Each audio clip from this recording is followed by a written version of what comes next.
Вітаем, шановное гаспадарство. Традыцыйны стрым на Белсаце у Менску 13-я гадзіна. На дадзеную хвіліну з вами працуюць Ярослав Стешык и мой коллега Виталий Бабин. 260-й день протестов супраць фальсификации выборов и милицейского садызму. Люди выходят на улицы протестовать, не глядячи на то, что им теперь погрожает за это криминальные справы за мирные протесты. И выходят у тым ліку павіншаваць Марыю Калеснікову з днем нараджэння.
А для тых гледачоў, хто недавно далучыўся да Белсату, у прынцыпе, да таго, што адбываецца ў Беларусі, патлумачым, што Марыя Калеснікова – гэта старшыня выбарчага штабу Віктара Бабарыкі, прэтэндэнта на удзел у прэзідэнцкіх выбарах.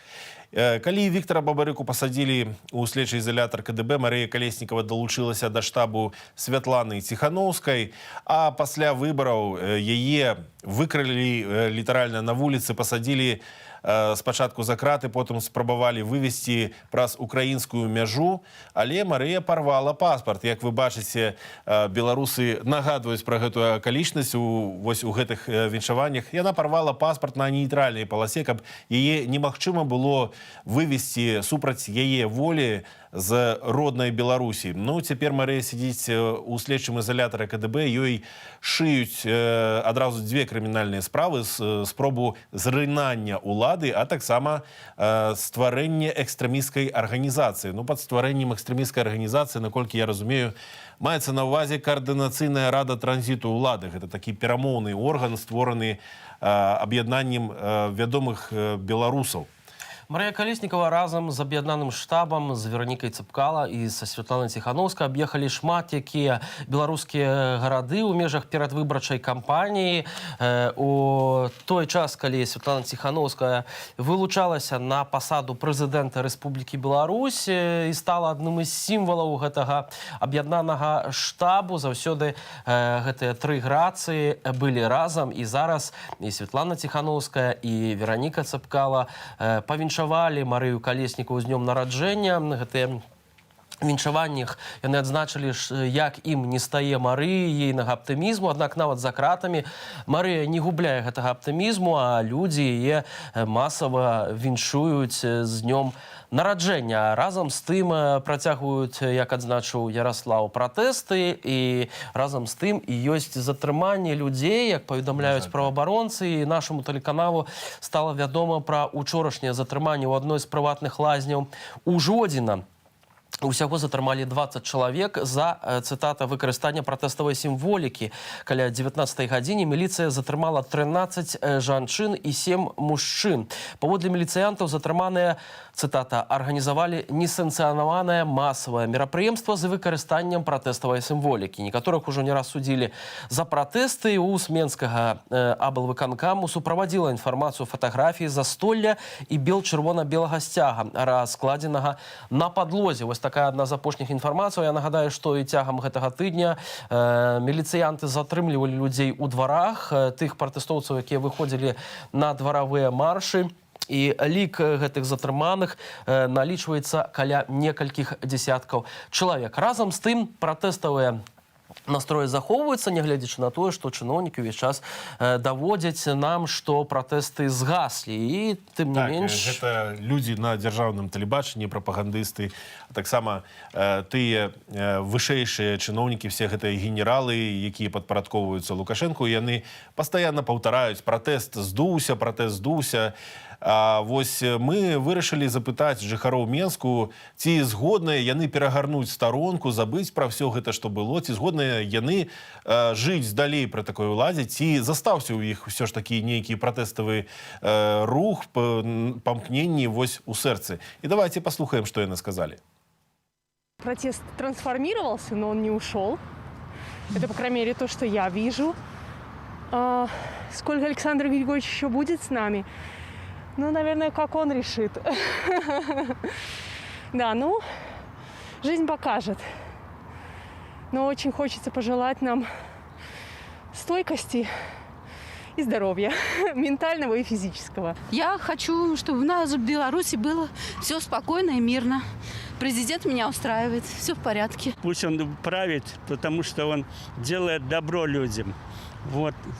А зло всегда побеждает добро. Такі фармат пратэстаў, як ёсць зараз, ён застанецца на, мабыць, бліжэйшыя некалькі месяцаў, паўгады, а потым ужо ўсё будзе залежаць ад таго, мне здаецца, ад якіхсьці больш кулуарных рэчаў, напрыклад, у урадзе ці дзесьці яшчэ.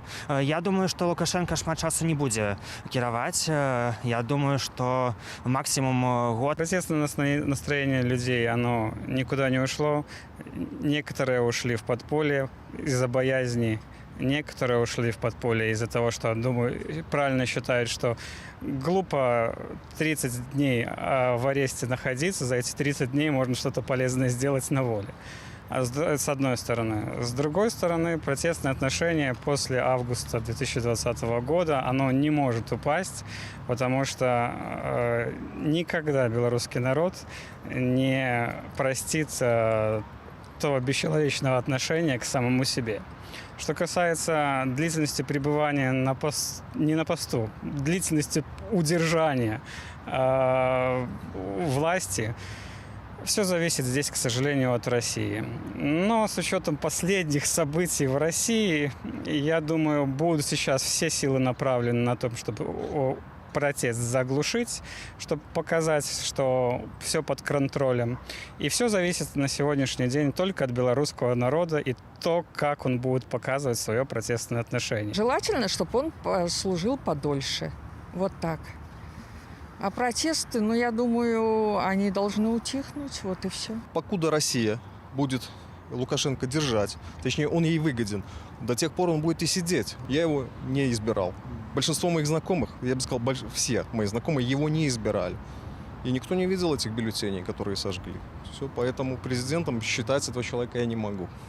Почему Тихановская не вступает в должность президента, тоже странный вопрос.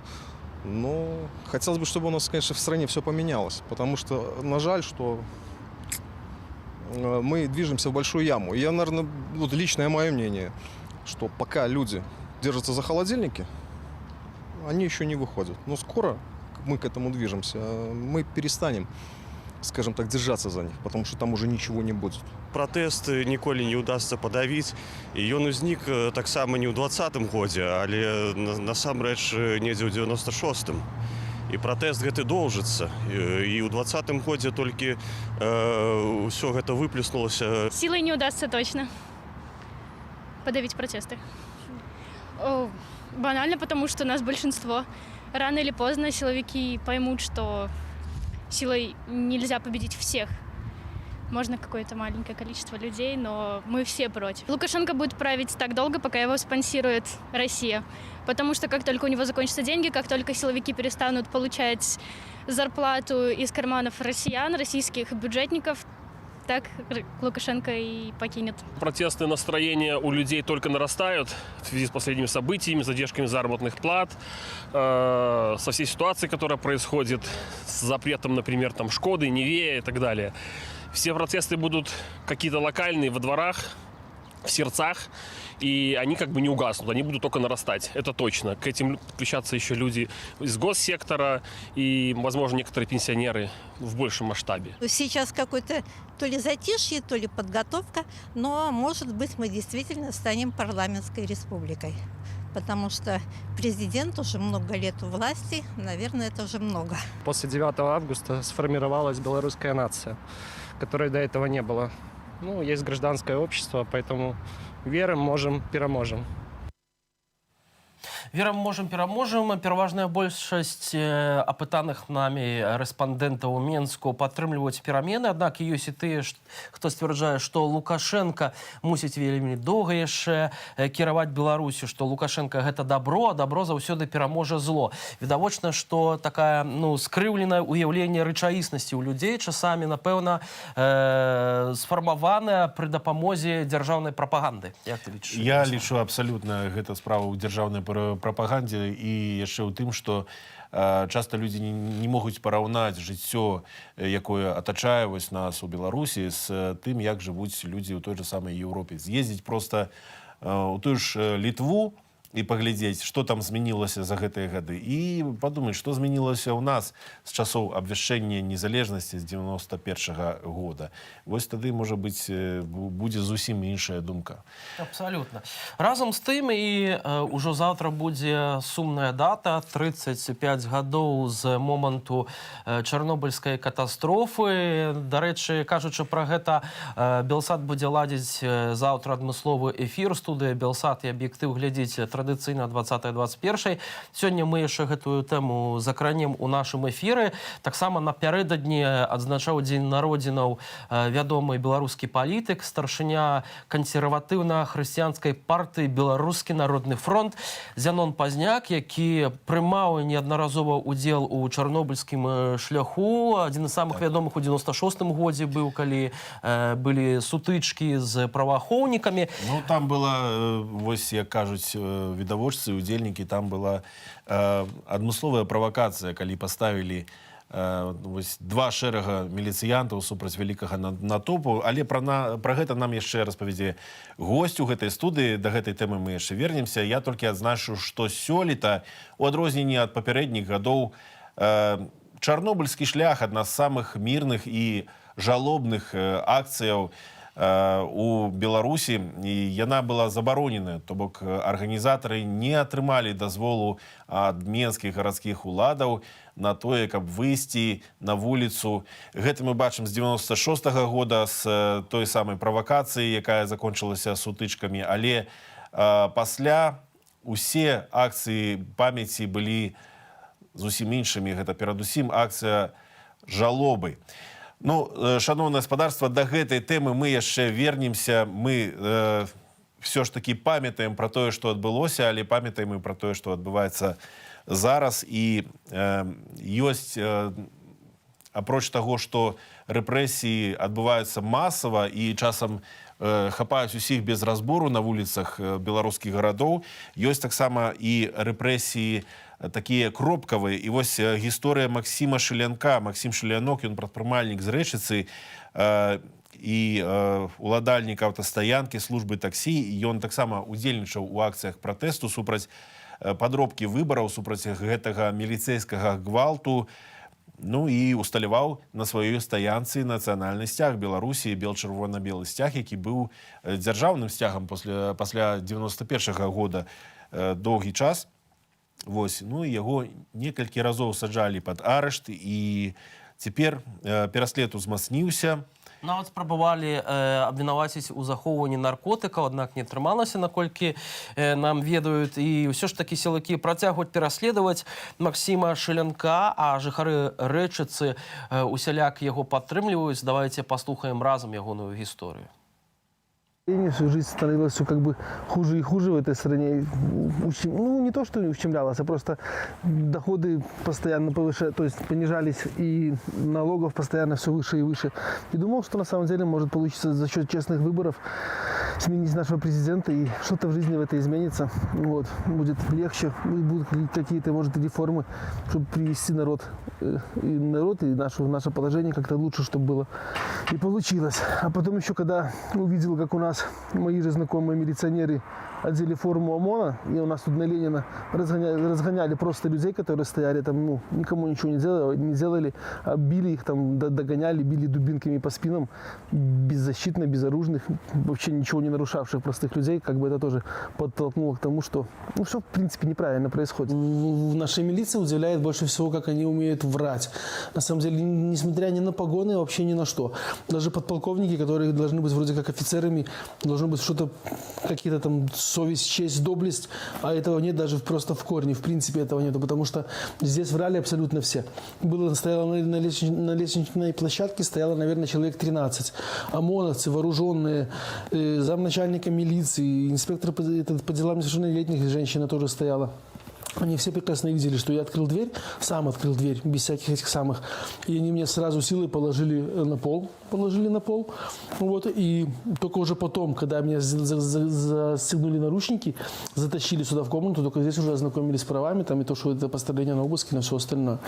А на суде все врали, абсолютно все врали, несмотря на свои погоны, на все. Вот это вот больше всего и пугает, то, что у них нет вообще ничего. Им поставила задача ликвидировать, посадить, значит, они сделают, ликвидируют и посадят. И при понятых, особенно когда смотрели машину, сотрудник наркоконтроля прямо при понятых сказал, что если бы мне было надо, то я подложу сколько надо и чего надо. Вот такие вот слова от него прозвучали. Это было тоже очень страшно, на самом деле, потому что понимаешь, что, ну, если кто-то захочет тебя куда-то посадить, то это не ограничится простыми словами, а что это можно, на самом деле, загреметь лет на 8, то стоит только им захотеть. Вот такое, получается, большое психологическое давление на всех оказывают. И все, ну, все очень сильно переживают просто. И соседи переживают. Даже когда последний раз с водой вышел, тут люди пришли просто по соседству с хлебом.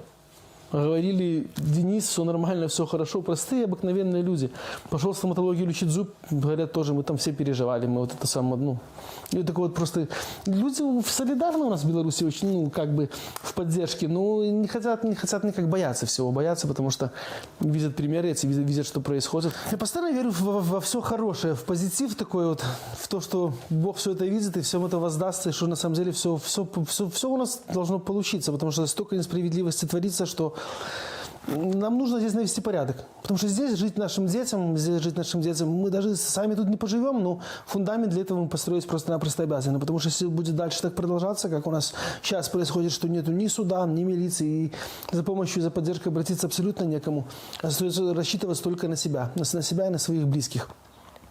Поэтому съезжать как бы нет вообще никаких ни планов, ни интересов, а хочется, чтобы здесь все было все-таки достойно была жизнь в Беларуси, чтобы сюда хотелось людям ехать и здесь работать, развиваться, вкладывать сюда свои деньги.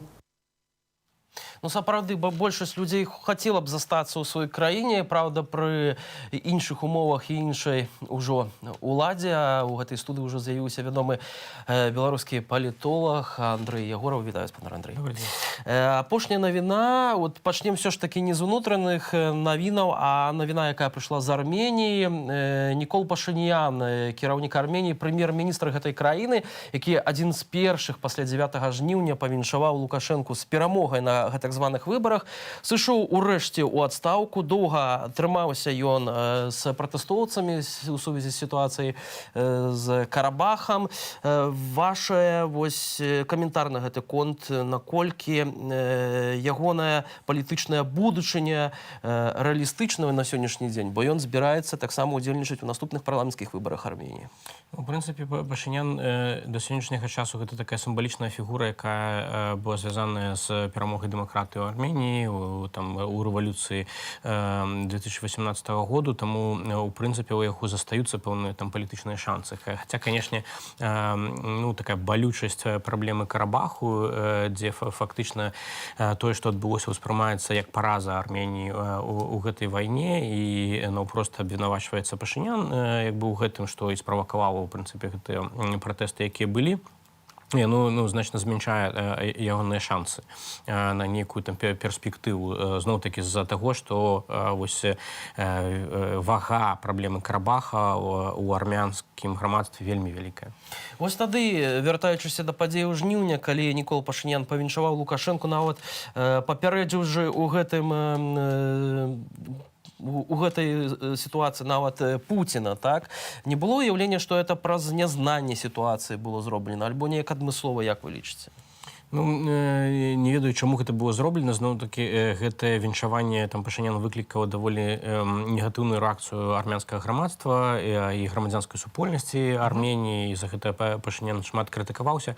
Але унутры Арменіі гэтае дзеянне Пашыняна, ну, увогуле там не мае нейкага вялікага значэння, асабліва пасля тых падзеяў, якія адбыліся ў сувязі з Карабахам. Ну так, бо ў першую чаргу людзей цікавіць іхнае ўнутранае жыццё, іхнае унутраныя палітычныя працэсы. І акурат да такіх працэсаў, да такіх спічаў мы вернемся ўжо зараз. Учора Александр Лукашенко шмат нагаварыў пра 3 варыянты ягонага знішчэння, ягонага забойства. Нават на гэтую аперацыю выдаткоўвалася ажно $10 мільёнаў. І гаспадарства нагадае, што Александр Лукашенко заявіў, што існавала 3 варыянты замаху на кіраўніка Беларусі. Гэта на парадзе застрэліць яго. Аднак такі варыянт не пройдзе, заявіў Лукашенко. Другі варыянт, што ў Беларусь ужо прывезлі гранатамёты, мухі, што нават з картэдж прэзідэнта могуць абстраляць так званай тачанкі, выскачыць на дарогу і расстраляць гэты картэдж. І наступны варыянт — гэта напад на загарадную рэзідэнцыю, як зараз называюць наўпрост у Азёрным.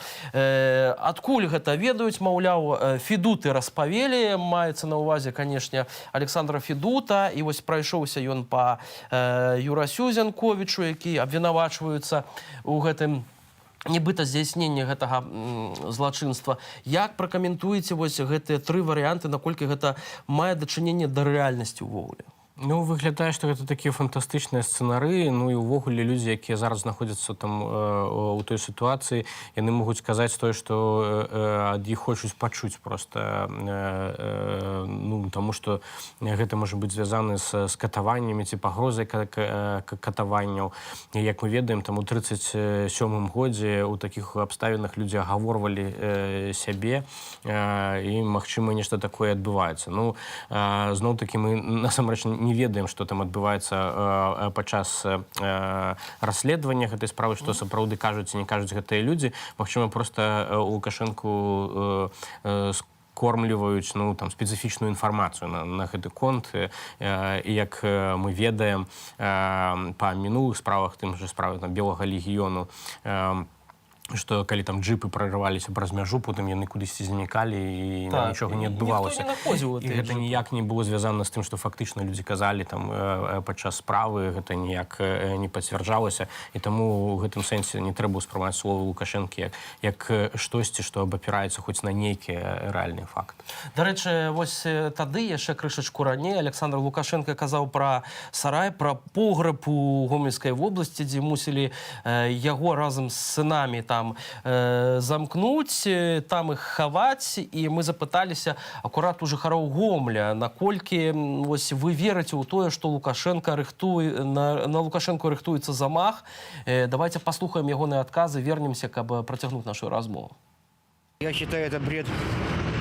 И если анализируя новости, военный переворот гражданские люди совершить не могут. Могут совершить только силовые структуры нашей белорусской армии, российской армии, чьей не знаю. Не знаю, почему. Я считаю, что это ни одного слова там, правда, нет. Ну да, какой-то сром, да. Но то, что да, охота на семью, это я слышал, и я отрицательно к этому отношусь. Но я думаю, что похищение детей – это худо. Это не очень. То есть, политику нужно оставить. Вот дети отдельно, политика отдельно. В Гомельской области, я не знаю, это я первый раз слышу. Он в Минске живет, а дети, не знаю, куда и где они живут. Не знаю, может, это какие-то, может, из Гомеля здесь что-то связано, может быть, с этими людьми, которые хотели похитить. Ну вот, а что, если вот он говорит, что моих детей, а как наших вот? А как вот наших, если бы вот похитили? Искали бы они? Это все фейк, как говорят сейчас молодежь. Такого быть не может. Если уже будет что-то делать, так посущественнее что-то. Они в Гомельскую область привезут куда-то в подвал людей. Ну, это ж не может быть. Даже по нормальной ситуации, ну, не может такого быть. Самая коррумпированная область, наверное. Я не знаю.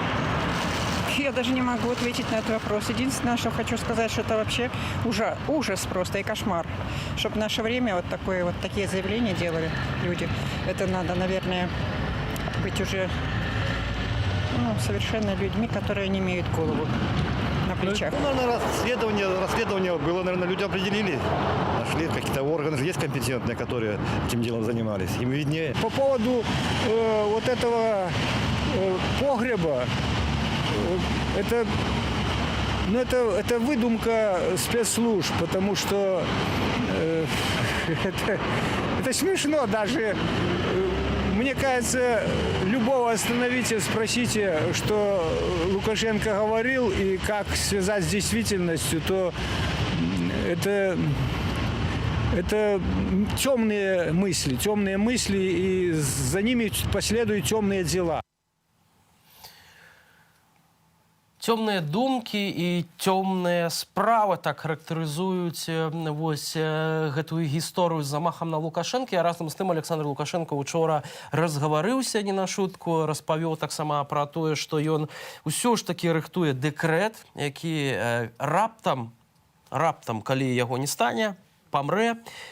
Улада пяройдзе не да прэм'ер-міністра наўпрост, як это гарантавана Канстытуцыяй, а да Савету бяспекі, да вайскоўцаў, да сілавікоў. Як гэта разлічваць? Лукашенко зноўку ставіць на сілу ў гэтым выпадку і верыць у тое, што сярод сілавікоў, сярод вайскоўцаў няма прыхільнікаў пераменаў, што там усе на 100% адданыя людзі яму?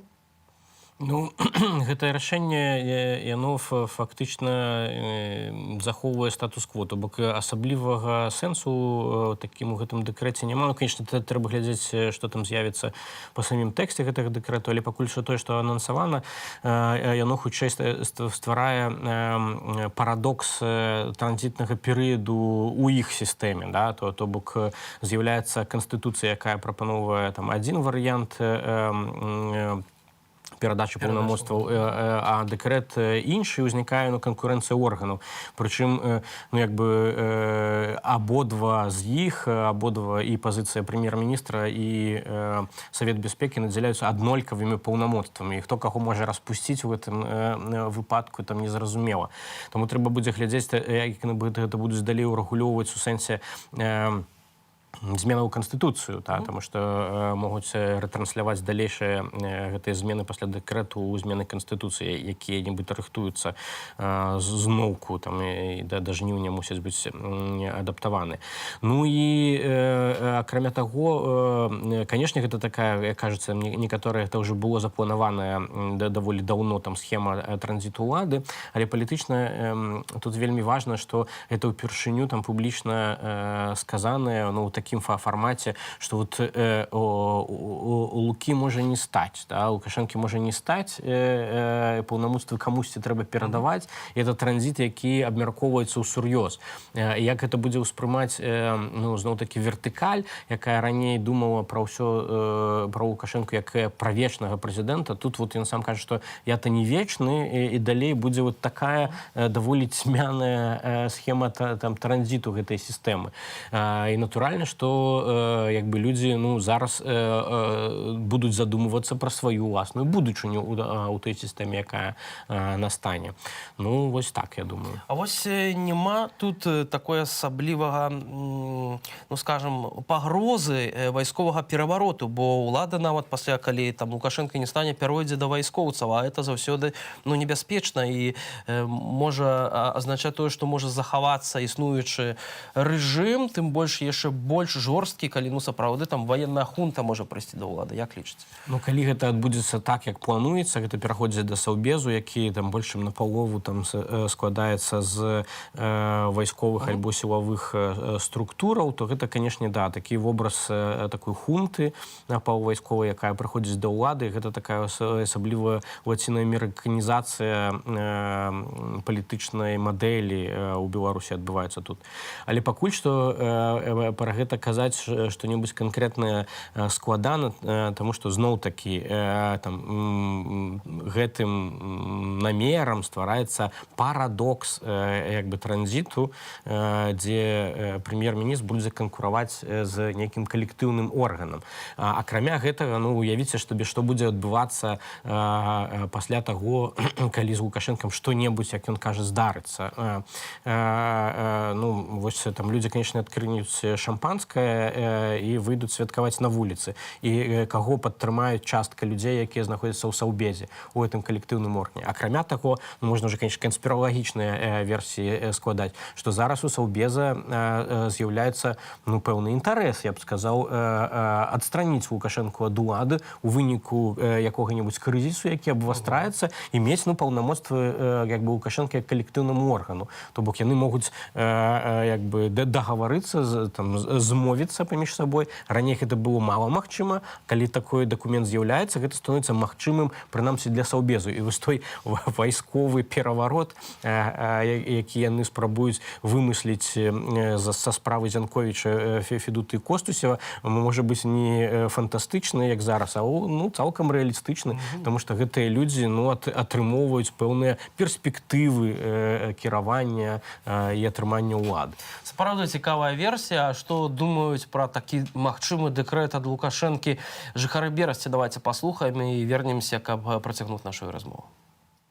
Считаю, что действующий президент всегда действует в рамках закона и принимает решения, ссылаясь на мысли и потребности народа.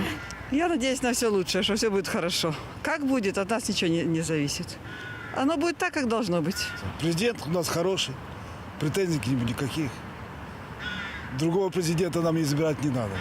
Я бы еще ему лет 50 продлил бы, пускай был бы. Ну, не хотелось бы, чтобы власть была у силовиков.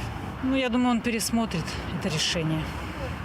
Может быть, это в порыве действительно какой-то боязни принято решение. Очень серьезно не вникаю в политику, но думаю, что если Лукашенко что-то принимает, какие-то решения, ну, наверное, это верно. Он же у нас глава нашего государства. Поэтому я ему верю. Я вообще не политик, и политику не собираюсь влазить, и как бы это меня меньше всего интересует. Как это силовикам может власть перейти? Это что, Мьянма, что ли?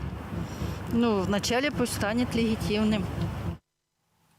І тут узнікае пытанне, ці можа Расія скарыстацца вось гэтым шансам і, ну, скажем так, увесці свой вайсковую сілу на тэрыторыю Беларусі, калі паўстане ввогуле пагроза адстранення ад улады Лукашэнкі і перадачы яго Саўбезу?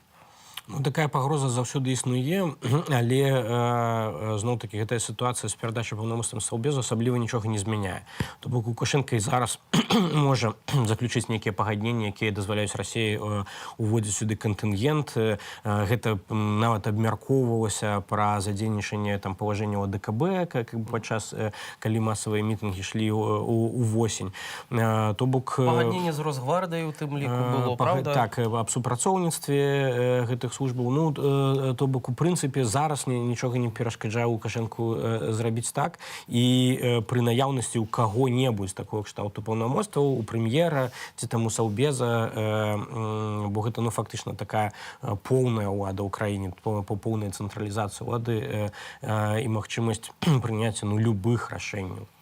Александр Лукашенко вярнуўся з Масквы, дзе праводзіў перамовы з Владимиром Путиным. Шырокай публіцы і журналістам мала што вядома пра гэтую сустрэчу, аднак гаворка то спачатку ранейшая шла пра ўзгадненне там адной, двух, трох гэтых дарожных мапаў. Зараз ужо Лукашенко кажа, што іх там нібыта ці то 27, ці 28, яшчэ засталося там 3-4. Карацей, няма ніякай яснасці, нейкія агульныя заявы пра тое, што Беларусь і Расія працягваюць супрацу ў межах саюзнага пагаднення. На ваш погляд, наколькі цяжкія гэтыя перамовы былі для Лукашэнкі і ці мог быць нейкі вынік, пра які мы, ну, не ведаем вось зараз? Ну, я пачаў з таго, што да гэтай сустрэчы, асабліва ў кантэксце заявы Лукашенка пра самае важнае рашэнне 25-годдзя, розныя версіі хадзілі, і можна было апасацца куды горшых наступстваў ад гэтай сустрэчы. Гэтага не адбылося, ну і гэта добра. У прынцыпе, мала адрозненняў гэтай сустрэчы ні ў асвятленні, ні ў выніках ад папярэдніх сустрэчаў, якія тычыліся этой паглыбленай інтэграцыі дарожных мапаў. То бок, хутчэй, зараз сітуацыя захоўваецца такой, якая яна была. Але сам гэты працэс з гэтымі дарожнымі мапамі і ўсё ж такі працягам гэтай паглыбленай інтэграцыі, ён вельмі дрэнны, таму што гэтыя рэчы вельмі цяжка, так бы мовіць, абярнуць назад. І нават невялікі прагрэс там падчас гэтых перамоваў, ён у сэнсе утрымання суверэнітэту Беларусі, утрымання эканамічнай і палітычнай незалежнасці Беларусі, ён вельмі і вельмі небяспечны. І лепш увогуле, у прынцыпе, знімаць такія пытанні з парадку дня, чым канстатаваць кожны раз, што нейкія дарожныя мапы узгодненыя, некая праца ідзе, там, і так далей. Але акрамя гэтага мы можам пабачыць, конечно, што ідзе гэтае абмеркаванне дарожных мапаў, і туды уключаная праца шматлікіх чыноўнікаў у Беларусі. Гэта не толькі небяспечны працэс і бессэнсоўны для Беларусі, ён яшчэ і зараз аддымае проста кучу энергіі людзей, іх кампетэнцыяў на абсалютна бессэнсоўную справу, якая нічым не можа карысным для краіны скончыць. Фактычна робіцца выгляд, што нейкія ідуць размовы, каб пра гэта таксама размаўлялі мы, разважалі палітолагі, журналісты. А разам з тым, напрыклад, палітолог Ольга Харламова ў эфіры Белсату заяўляла пра тое, што нібыта Владимир Путин пропусціў момант з Беларусю ў жніўні, калі адбываліся гэтыя народныя мірныя пратэсты, і што зараз усё ж такі яму цяжэй ужо даціскаць Лукашэнку. Ці вы згодныя з гэтым, ці адпусціў Владимир Путин і планы Крамля ўжо не такія відавочныя, якія былі там на пачатку жніўня, там альбо падчас перадвыбарчай кампаніі, калі толькі пачыналася прэзідэнцкая кампанія ў Беларусі. Ці ўсё ж такі шукаюцца нейкія іншыя шляхі вырашэння і паглынання Беларусі? Я думаю, што планы Расіі прынцыпова не змяніліся з канца 2018 году. То бок яны арыентаваныя на большае падпарадкаванне Беларусі, атрыманне частак беларускага суверэнітэту, кантроля эканомікі і палітыкі у Беларусі, і таму прынцыпова тут нічога не змяняецца. Пэўныя шансы, якія ў Расіі ўзнікалі падчас пратэстаў, яны дазвалялі ім граць на сітуацыі змены альбо не змены Лукашэнкі як кіраўніка дзяржавы. Яны зрабілі стаўку хутчэй на тое, каб Лукашенко сам утрымаў гэтую сітуацыю. Лукашенко граў у гульню, што мы зацягнем гэты працэс, як мы можам далей зацягнуць і з інтэграцыяй, і з самімі пратэстамі, каб усё супакоілася і вярнулася на такі статус-кво, дзе можна балансаваць у гэтай сітуацыі. Прыкладна нешта такое ён зараз і атрымаў, хаця у прынцыпе ситуация внутри Беларуси, она еще далекая от стабилизации полной. Разам з тым, яны неяк так добра спеліся падчас апошняй сустрэчы, прайшліся па ўкраіне, па прэзідэнту ўкраіне Владимиру Зеленскому. На ваш погляд, гэта такі быў націск, напор з боку Крамля, ці гэта сапраўдная воля Лукашэнкі паказаць, што мы сапраўды адзіныя саюзнікі з Владимиром Путиным, увесь свет нам супрацьстаіць, не толькі заходняя Еўропа, яшчэ і Украіна. Ці ўсё ж такі гэта такі мяккі ціск альбо умовы з боку Владимира Путина? Не, я думаю, што гэта класічная рытарычная гульня, у якую любіць гуляць Лукашенко. У такіх сітуацыях ён паказвае, што мы ж брацья, у нас аднолькавыя інтарэсы і гэтак далей. далей. То бок ён так выказваецца там на баку Расіі, але зноў-такі такого кшталту выказванні былі і раней, і штосьці такога асабліва новага там у гэтым няма. Ну і да Лукашэнкі зноў-такі да яго асабліва выказванняў, а не справаў трэба адносіцца як да таго, што гэта словы, якія сёння кажуцца адны, а заўтра могуць казацца цалкам супрацьлеглыя. Відавочна, што зараз многія кажуць пра тое, што працэс сыходу Лукашэнкі можа зацягнуцца на доўгія часы. Наколькі рэалістычны ваш прагноз, што Александр Лукашенко пры дапамозе таго ж Владимира Путина можа дацягнуць да наступных выбараў 2025 года? Ці гэта ўсё ж такі малаверагодна? Ну, тут складана сказаць. Тут ўсё будзе залежаць ад унутранай сітуацыі ў Беларусі, як яна будзе развівацца. У прынцыпе, я думаю, што праблема тут у тым, што зараз яны кантралююць сітуацыю за кошт таго, што яны увялі такі сілавы сцэнарый, надзвычайнае становішча ў Беларусі, такое вайсковае лічыць становішча. Але пратэсныя настроі яны нікуды не зніклі. Грамадства яно супраць гэтай улады, яно да сённяшняга часу не прызнае яе цалкам легітымнай, прынамсі большасць гэтага грамадства. І таму як толькі яны адпускаюць, ідуць на хаця б нейкае адкрыццё, зняццё гэтага надзвычайнай сітуацыі, яны знімаюць гэтую сверхмабілізацыю сілавой і адміністратыўнай сістэмы, яны зноў сутыкаюцца з варожым для сябе грамадствам, якое хоча зменаў.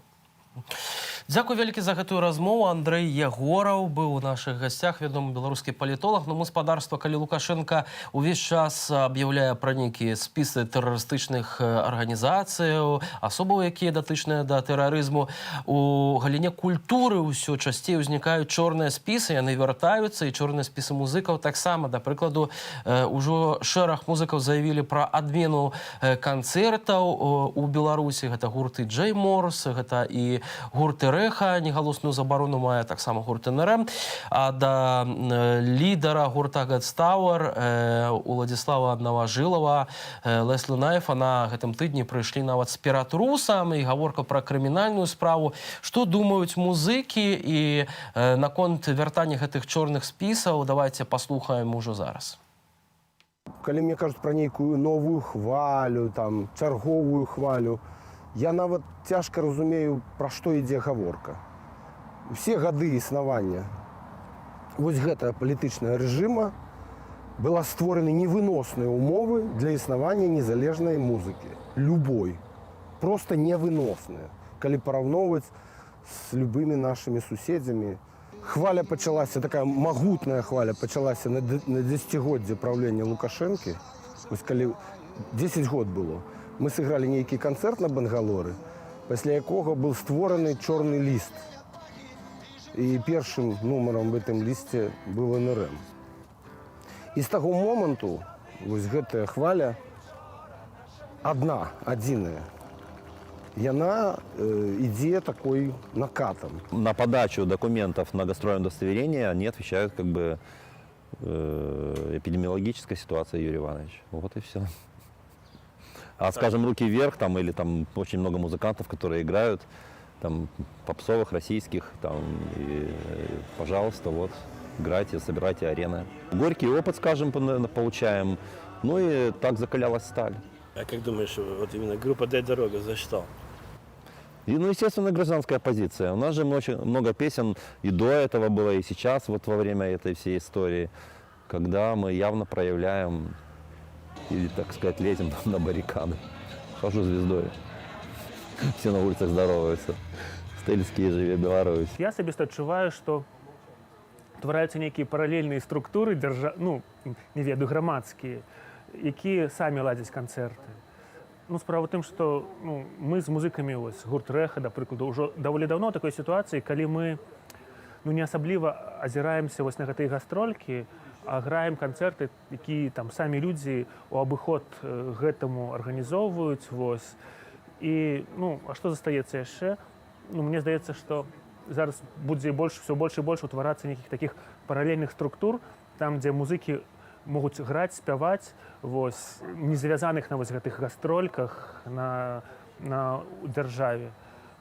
І вядома, што ў гэтым ёсць таксама рызыкі небяспекі, як мы ўсе бачылі, што Ну, але што застаецца?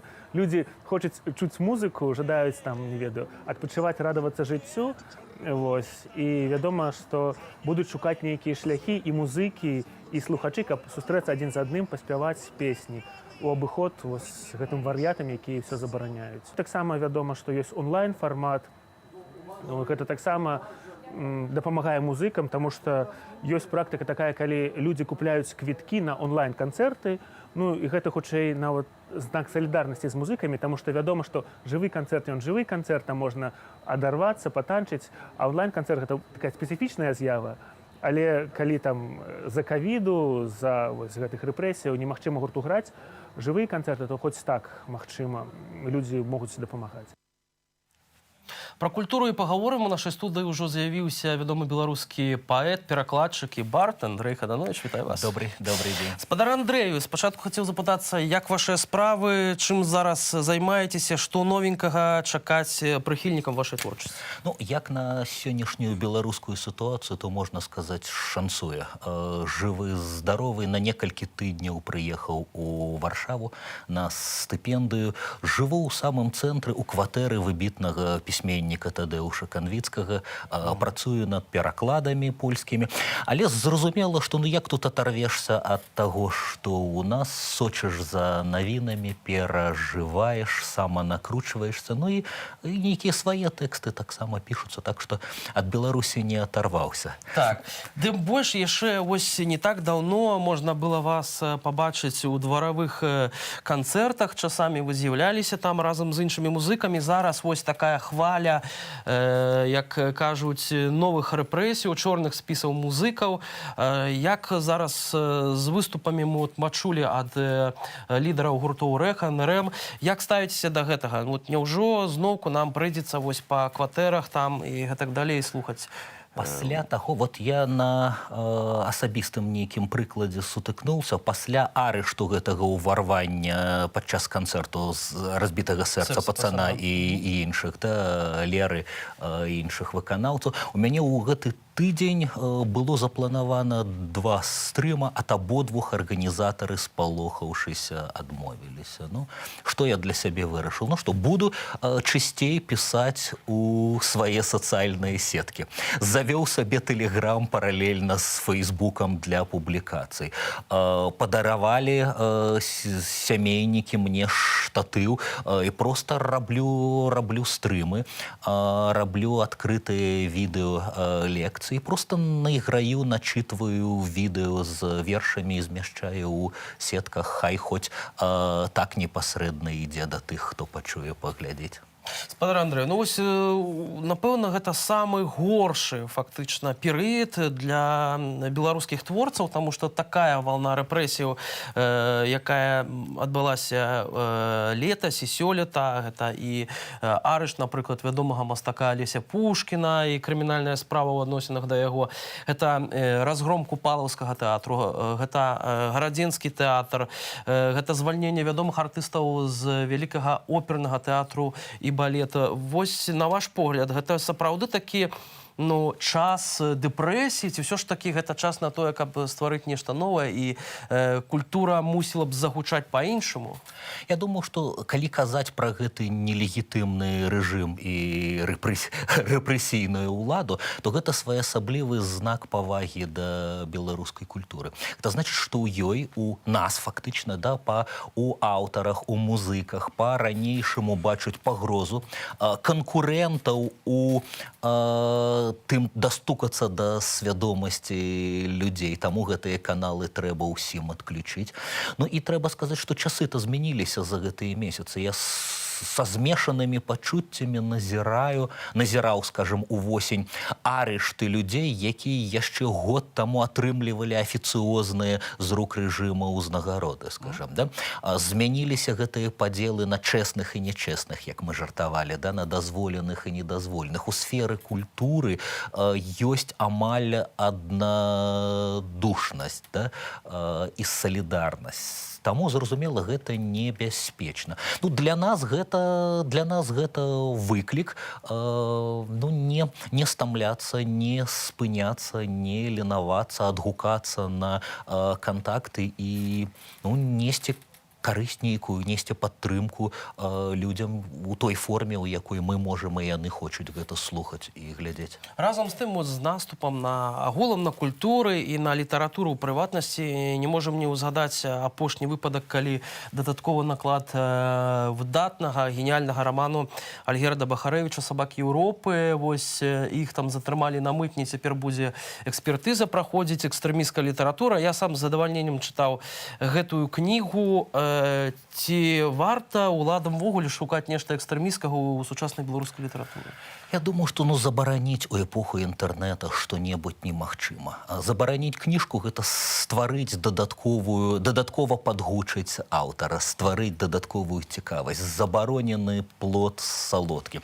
Кніжка «Сабакі Еўропы» кніжка непростая, не для ўсіх. Я думаю, што Альгерд можа цешыцца таксама гэтым знакам негатыўнай увагі. Большая колькасць чытачоў, я думаю, з салідарнасці гэта прачытае. Больш за тое, што, я думаю, і сучасныя кнігі, вот, напрыклад, пісьменнік Віктор Мартинович можа ўсё ж такі пахваліцца тым, што ягоныя раманы перакладаюцца на шмат якія мовы, яны ставяцца там па гэтым раманам п'есы, і разам з тым вось нашы творцы часамі робяць заявы, якія выклікаюць вялікія дыскусіі. Тое самае стала і з Віктарам Мартиновичам, які сказаў, што краіна, якую я любіў, у жніўні яна памерла. Вот это эстэтыцкі такі філасофскі падыход да гэтага шмат хто не зразумеў. А як вы разумееце вось гэта? Я думаю, што для кожнага з нас гэта здаралася раней ці пазней. Я дзесьці падобныя эмоцыі перажываў у 2006 годзе.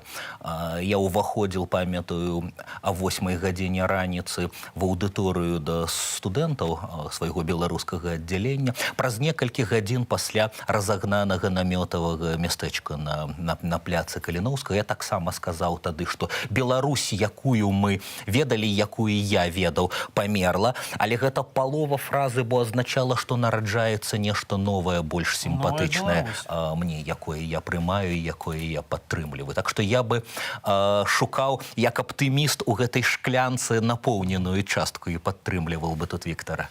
Скажыце, вось ваш пераклад песні Муры стаў досыць вядомы толькі вось летась, правда? Хаця песня загучала ў вашым выкананні ў 2010 годзе, калі не памыляюся, на плошчы. Вот як вы расцэньваеце вось трансфармацыю і новае нараджэнне гэтай версіі, аўтарскай вашай версіі, вось менавіта ў 2020 годзе, бо яна фактычна стала гімнам вось гэтых мірных пратэстаў?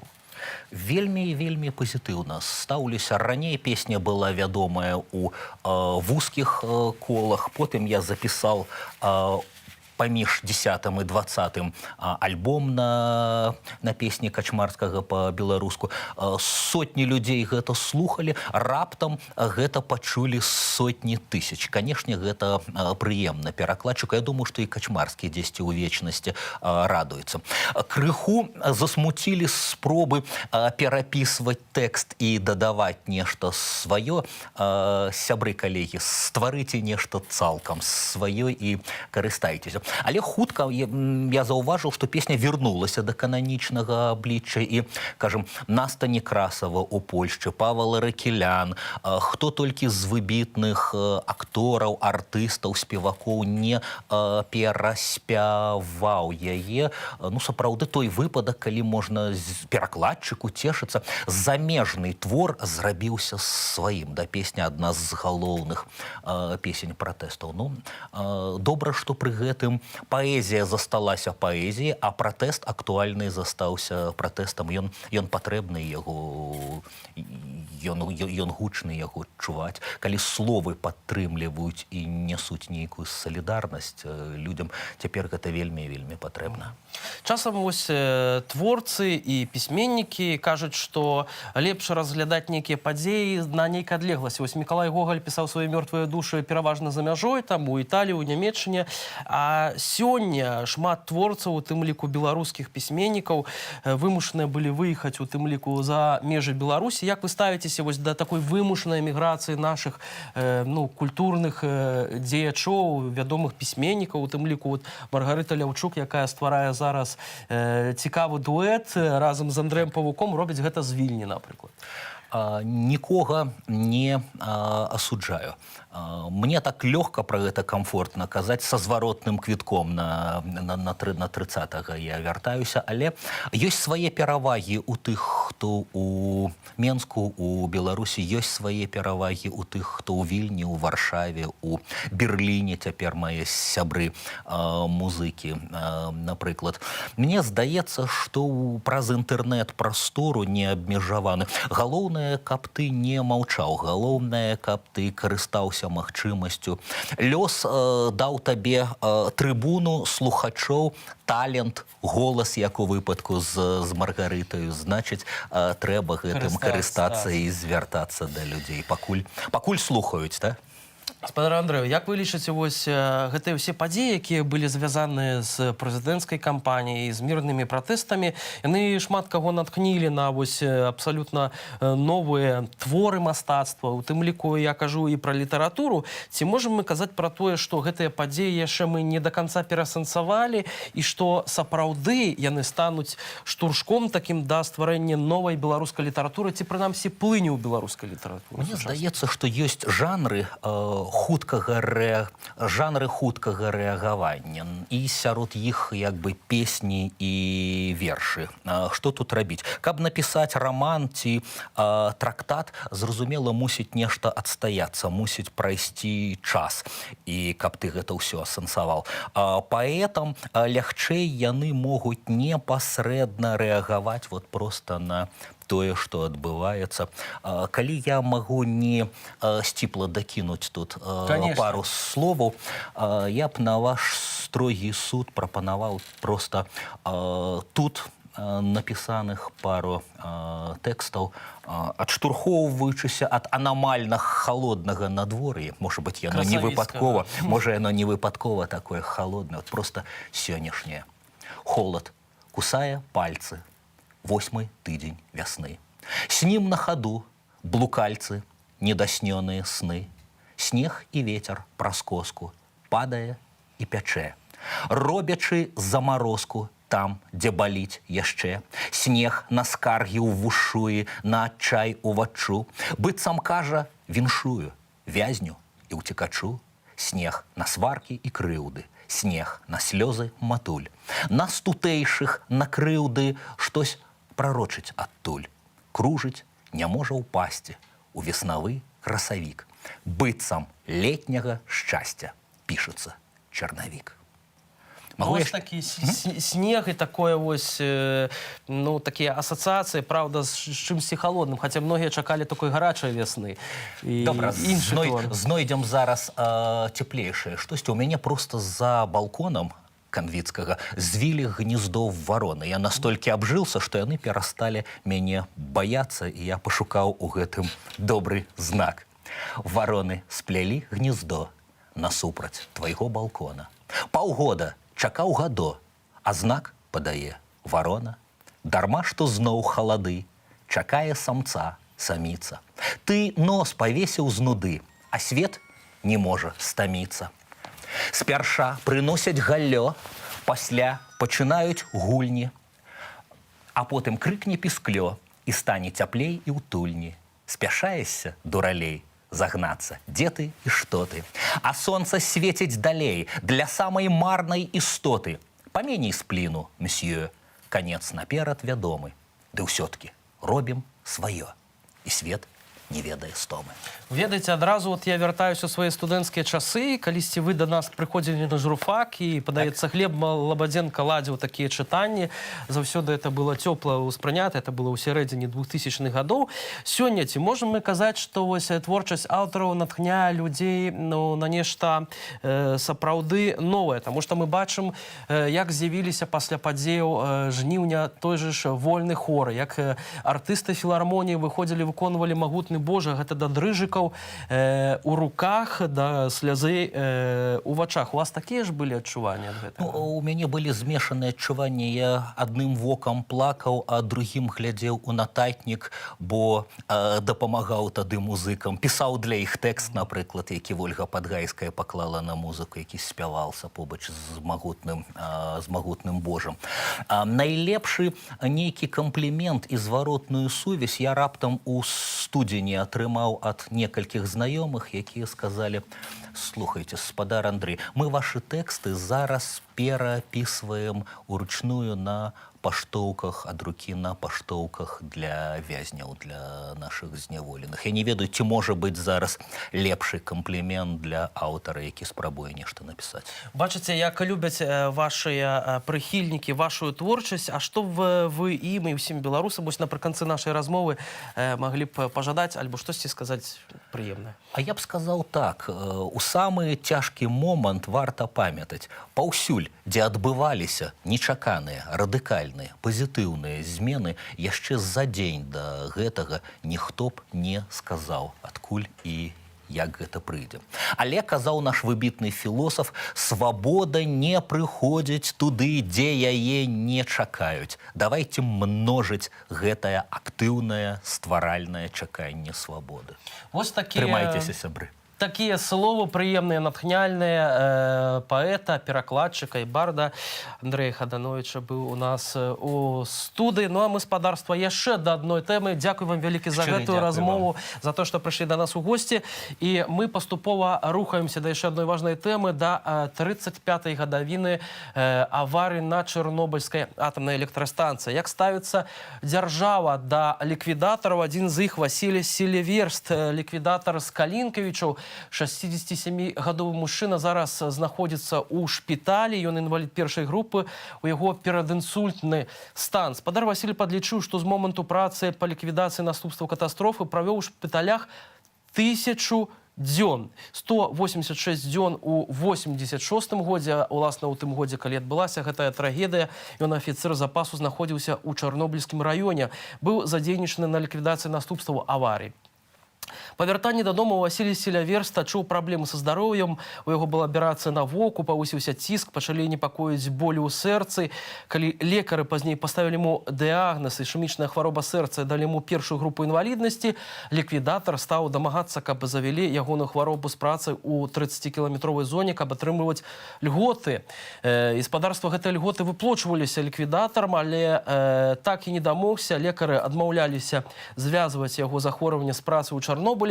Гэта гісторыя ўжо праз імгнення на вашых экранах, пасля чаго ў студыі з'явіцца мой калега Ярослав Стешак, які падрабязней паразмаўляе пра гэтую гадавіну, 35-ю гадавіну аварыі на Чарнобыльскай АЭС.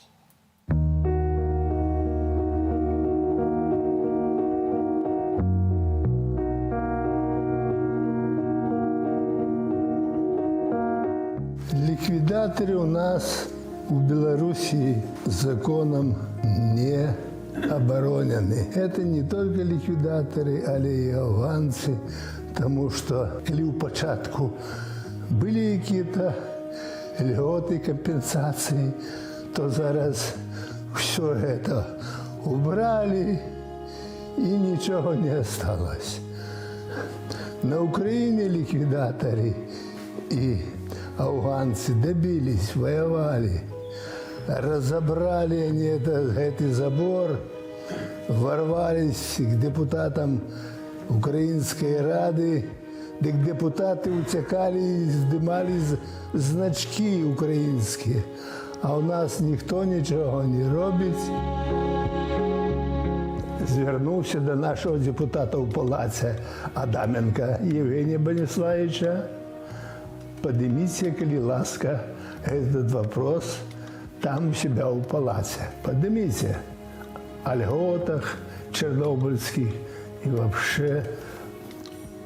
Он мне присылает отказ, что коли вам что непонятно, звертайтесь к головному врачу Калинкинской районной больницы. Ну, это смехотура просто.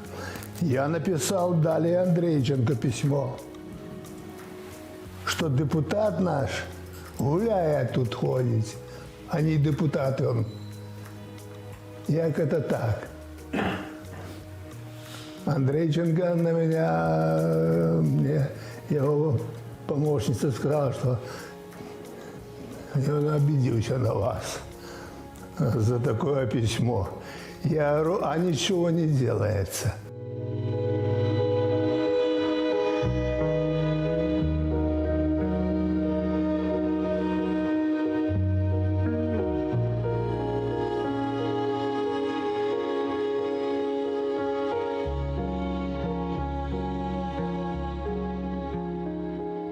Зараз я не могу попасть в центр радиационной медицины у Гомель. И минские ликвидаторы мне звонят, к вам невозможно попасть. Я понял одно, треба им платить зараз. Этот центр был построен для ликвидаторов, а чтобы туда попасть, я должен уже гроши платить. Так мне легче поехать в Киев, там заплатить, где я там неодноразово бывал, и там и лечиться, и обследоваться, и там и санаторий мне дадут. Международная организация «Союз Чернобыль».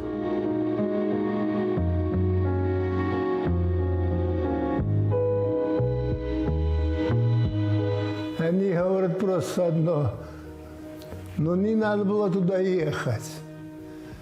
А кто знал, что такое отбудется? И сильно обурается, я уже третий раз повторяю, на наш урад.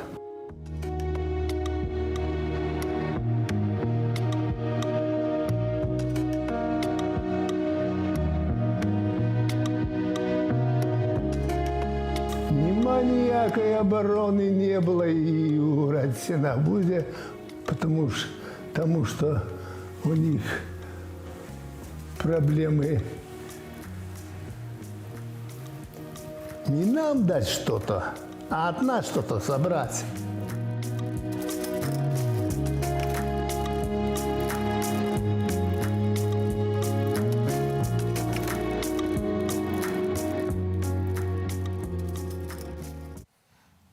Шановне господарство, у студії Білсату для вас знову працює Ярослав Стешик. І у нас у гостях В'ячеслав Сівчик, керівник руху «Разом», і так само чоловік, який спричинився ось до гэтых падзеяў, конкретно до чорнобильського шляху, у тим ліку до організації сёлетняга чорнобильського шляху, жалобної імпрэзы, якую менскія улады не дазволілі. Спадар Вячеслав, добрый дзень. Скажите, вось просто пытанне, як ад любога грамадзяніна, навошта патрэбны чарнобыльскі шлях у Беларусі, навошта патрэбна конкретна вулічная сустрэча людзей, вулічнае шэсце? Ну, рух солидарности «Разом» от самого своего створения завсёды удзельнічаў в организации чорнобыльскіх шляхоў з 2007 года практычна. Але так все это пачалося значна раней, бо можна 3 этапы чорнобыльскіх шляхоў у Беларусі вызначыць. Ён узнікаў якраз, калі ішла барацьба Беларускага народнага фронту адраджэння за праўду пра Чарнобыль, за мінімізацыю наступстваў чарнобыльскай катастрофы. Было вельмі шмат розных мерапрыемстваў, было і Чарнобыльскі трыбунал, было вельмі шмат мітынгаў, в тым ліку па райцэнтрах, в абласных цэнтрах, але ж самай цэнтральнай падзеяй того перыяда былі якраз чарнобыльскія шляхі. І в 96-м годзе, калі аказалася, што у нас не толькі одна катастрофа чарнобыльская, аказалася, што у нас 2 катастрофы, Лукашенко і Чарнобыль, то не выпадкова 25 гадоў таму назад этот чарнобыльскі шлях 96-го года быў самым масавым падчас весны 96-го, калі удалося спыніць інкарпорацыю в той час Беларусі в Россию. Ну и третий этап, в котором мы зараз все с вами живем, настал с того момента, калі до 2 катастроф тыя людзі, якія зараз кіруюць Расіяю і Беларусі, Пуцін і Саша 3%, вырашылі яшчэ пабудаваць Астравецкую АЭС, якую уже пабудавалі. Таму што мэта всіх апошніх чарнобыльскіх шляхоў — это менавіта не дапусціць, каб Беларусь напаткала яшчэ одна катастрофа, Астравецкая. Ну вось вы узгадалі падзеі 96-го года. Атрымліваецца, заўтра у вас такі сумны юбілей, роўна 25 гадоў таму, як пасля разгону масавай акцыі вы трапілі за краты. Так, я практично на самом заканчэнні чернобыльского шляха незаконно и был арыштован. Это будет завтра.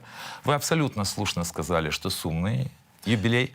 Мы, до речі, можемо і показати події 96-го года на відео, як це виглядало. Ось, але ж я що хотів би сказати, тут ще які сум є. По-перше, шмат кого нема вже на гэтым світі, в тим ліку світлої пам'яті Юрія Хадики, який так само в той час голодав, і він був на той момент намісник старшині БНФ.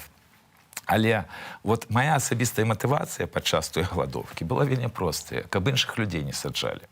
И здавалось, вот той голодовкой мы шмат что выиграли, потому что як незаконно меня арестовали, так незаконно меня вымушены были выпустить. Правда, 3 суток трымали в реанимации, каб людям показать. Давайте все а вот зараз глядеть, что отбывается в Беларуси, конечно, просто уже страшно. Давайте все ж таки патлумачым гледачам, якія недавно, допустим, долучилися вось до гэтай гісторыі. У 96-м годзе сапраўды была пагроза інкарпорацыі Беларусі ў Расію, і былі акцыі пратэсту, і вось Чарнобыльскі шлях 96, і он стаў такой кульмінацыяй гэтых акцыяў пратэсту.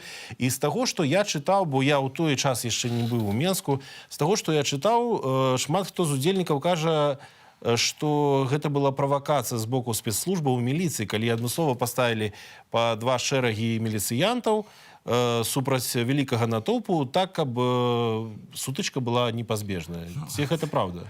Абсолютная правда. Больше того, так, мы шли по тым маршруте, які был згоджаны в кабинете Геннадия Карпенки.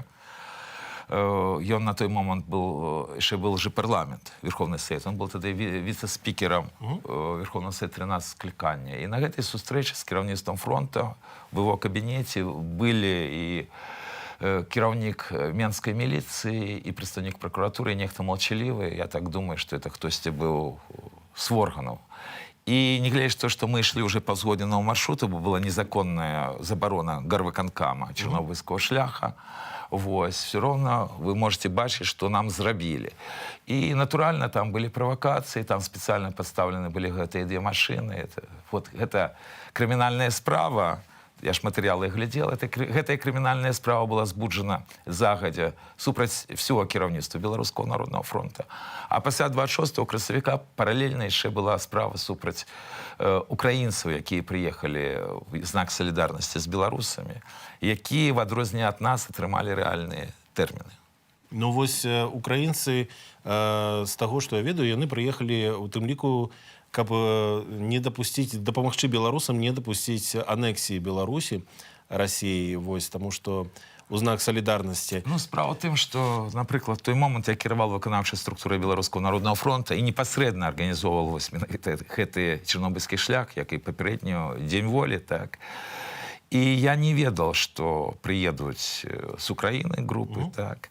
Але ж мы поспели, потому что отрымали информацию от минских таксистов, что она есть в городе, а таксисты так само сила. Мы поспели все-таки так их попередить, что у нас добра подрыхтованная акция, и мы дзейнічаем по плану. Вось. Так что, по великому рахунку, поспели их попередить и до акции. И так отрымалось, что я подчас акции попередил их, что их всех будут брать, потому что в той час дастаткова шмат было нормальных людей в милиции, они просто попередживали. Ну вось, все ж таки пасля таго, пасля падзеяў 96-го года наступныя акцыі «Чарнобыльскі шлях» усе былі больш-менш мірнымі, ну, прынамсі, непараўнальна па маштабу таго, як дзейнічалі і ўлады, і таксама все ж таки людзі пабачылі, што Чарнобыльскі шлях гэта важна, людзі выходзілі. І вось у нас ёсць апытанне Менчукоў. Мы спыталі, чаму ўлады не дазваляюць правядзенне Чарнобыльскага шляху зараз. І вось давайте паслухаем, што кажуць людзі. Боятся. Вы видели, что в городе какие-то скопления сил? Ну, поэтому они готовятся. Они не хотят, чтобы Простой народ собрался. Ну ладно, на то и існуюсь, как иметь право на заборону. Ну, чтобы не было никаких протестов против власти, мне кажется. Сейчас боятся, когда люди много собираются. Наверное, потому что боятся массовых скоплений людей. Все знают почему. Ну, я думаю, это всем понятно, потому что боятся. С Чернобылем уже давно все определено. Наши территории восстанавливаются, продукты питания здоровые, все проверяется. Поэтому ни к чему это все. Зачем будоражить народ? Народобоязнь, знаешь, такое? Бывает такая болезнь, народобоязнь. Вот, скорее всего, это из-за этого. Возможно, боятся любых акций, любых группировок людей. Ну, и имею в виду не группировок, а просто скопления людей. Даже если там намерения, в принципе, благие. Ну вось спадарства большасць людзей апытаных кажуць, што улады баяцца любых скапленняў людзей, што улады баяцца новых масавых акцыяў пратэсту супраць вось Александра Лукашэнкі перадусім. А Александр Барсукоў, інспектар па Менску, это генерал міліцэйскі, які быў намеснікам міністра ўнутраных справаў і асабіста ўдзельнічаў таксама у жорсткіх допытах затрыманых людзей на Крэсціна. Вось ён кажа, сярод іншага, тлумачыць, чаму не дазволілі ў гэтым годзе чарнобыльскі шлях. Я посмотрел на этих людей, кто явился организаторами, взял фамилии. Может, они в Чернобыле были, может, кто-то где-то с кем-то пересекался. Ни один даже близко там не был. Так какое вы имеете моральное право заявляться и говорить, что мы хотим провести мерапрыяцце. Вось Александр Барсукоў, міліцэйскі генерал, кажа, што арганізатары чарнобыльскага шляху не маюць маральнага права праводзіць чарнобыльскі шлях, бо яны нібыта не маюць ніякага дачынення да Чарнобыля. Что бы вы на гэта сказали? Я бы хотел бы сказать, что это просто звычайная российская демагогия. Я не говорился так, бо Барсукова я ведаю яшчэ па 90-х годах, калі он был в цэнтральным раўще, і он так тады себя і пазіцыніраваў. Вось. І ён абсолютно ведае, што я асабіста працаваў менавіта па чарнобыльскай тэматыкі прафесійна. Ну і што? Вон в 96-м годзе, калі я сидел, мои доклады там ішлі на конференциях урадных. Ніколі, больш того, кто это кажа? Человек, які професійна займаўся только тым, что душил беларускі народ. Потому что вся его карьера — это только в межах спочатку лукашэнкаўскай банды, а теперь лукашистско-путинской банды. І чалавек, які заўсёды подавлял белорусов, который выконваў жандарскія функции, зараз будет распавядаць белорусам, кто может проводить чарнобыльскі шлях, а кто не может. Человек, які сёння мусіць несці адказнасць за адкрытыя злачынства, якія былі ў жніўні 2020 уже года. Але ж поверьте на слово, гэтыя злачынства былі не выпадковыя, бо тая банда, якая кіруе, она заўсёды парушала закон, ім заўсёды было не да закона. І вось гэтая дэмагогія аднаго з былых кіраўнікоў МУС, вось, які зараз ще інспектор по Менску, это просто показывает, что все як завсёды. У нас люди отдельно, и люди слушно кажуть, боятся улады белорусов, боятся улады белорусский народ. А улады у нас отдельно. И вось зажиревшая улада выходит и праз губу рассказывает нам, белорусам, что нам можно робить, что не можно. И на великий жаль, так, это завсёды, не только в выпадку з Барсуковым. Ну, чарнобыльскі шлях, ён заўжды аб'ядноўваў і людзей, якія выступалі супраць ядравай палітыкі Александра Лукашэнкі, і таксама людзей, якія далёкія ўсё ж такі ад палітыкі, але пацярпелі непасрэдна ад чарнобыльскай катастрофы, альбо маюць такіх пацярпелых. На вашу думку, след Чарнобыля, колькі ён яшчэ будзе у памяці беларусаў? Ну, па-першае, так, я хотел бы сказать, что, например, традиционные старшыні аргкамітэты, якія былі у нас все гады, той же Иван Никитченко, светлая ему память. Вот ён загинул в 10-м годзе в катастрофе, а до этого уже несколько годов никто с его отряда, который працавал по Чернобылю, уже не был в живых. Большинство организаторов чернобыльских шляхов, так, ранее, они завсёды былейшие специалисты именно это по Чернобылю, так атрымалось. Для многих это как раз был приход в политику, потому что насамрэч это все разом. Политика, экономика, культура, экология. И коли казаць про тую катастрофу, якая адбылася в 86 годзе, то калі б не злачынная камуністычная ўлада, якая захоўвала так таемницу, якая казала нам вот, и наказывала за то, что мы спрабавалі правду про Чернобыль казаць, так, бо ж было не положено в Советском Союзе. Яны ж нам что казали пасля? Так, что вы со своим Чернобылем лезете, у нас в стране перестройка. Так это ж политика. І зараз тая ж самая палітыка, тому що тая банда, якая кіруе Беларусью, яна не звяртае увагу, будете вы говорить, вы палітыкай займаетесь, не займаетесь. На вялікі жаль, турмы у нас переполнены были и до 2020 года, и не оппозиции. Зараз, на вялікі жаль, так, вельмі шмат людей в турмах по палітычных справах. Зноў-таки яшчэ одна трагедия, которая вот гэтые все Барсуковы, Караевы и вся іншая шушера, которая душит беларускі народ, нам накинула. Мы нават не ведаем насамрэч, колькі у нас палітвязняў. Бо тыя лічбы, которыми зараз все карыстаюцца, яны вельмі заниженыя. Пытанне толькі, наколькі яны заниженыя. Это страшная трагедия. И вот скажите мне, так, вот звычайная белорусская семья, ни за что человека, так, он там вышел, недзе был на мирной акции, закинули в турму. Вот, по родичах пошли, как обовязково не давали информации, тогда все будет добро, так. Это политичная справа, это не политичная. Конечно, политичная. Это люди терпят, так, от того, что просто белорусы позбавлены всех прав, там легко право выбирать владу.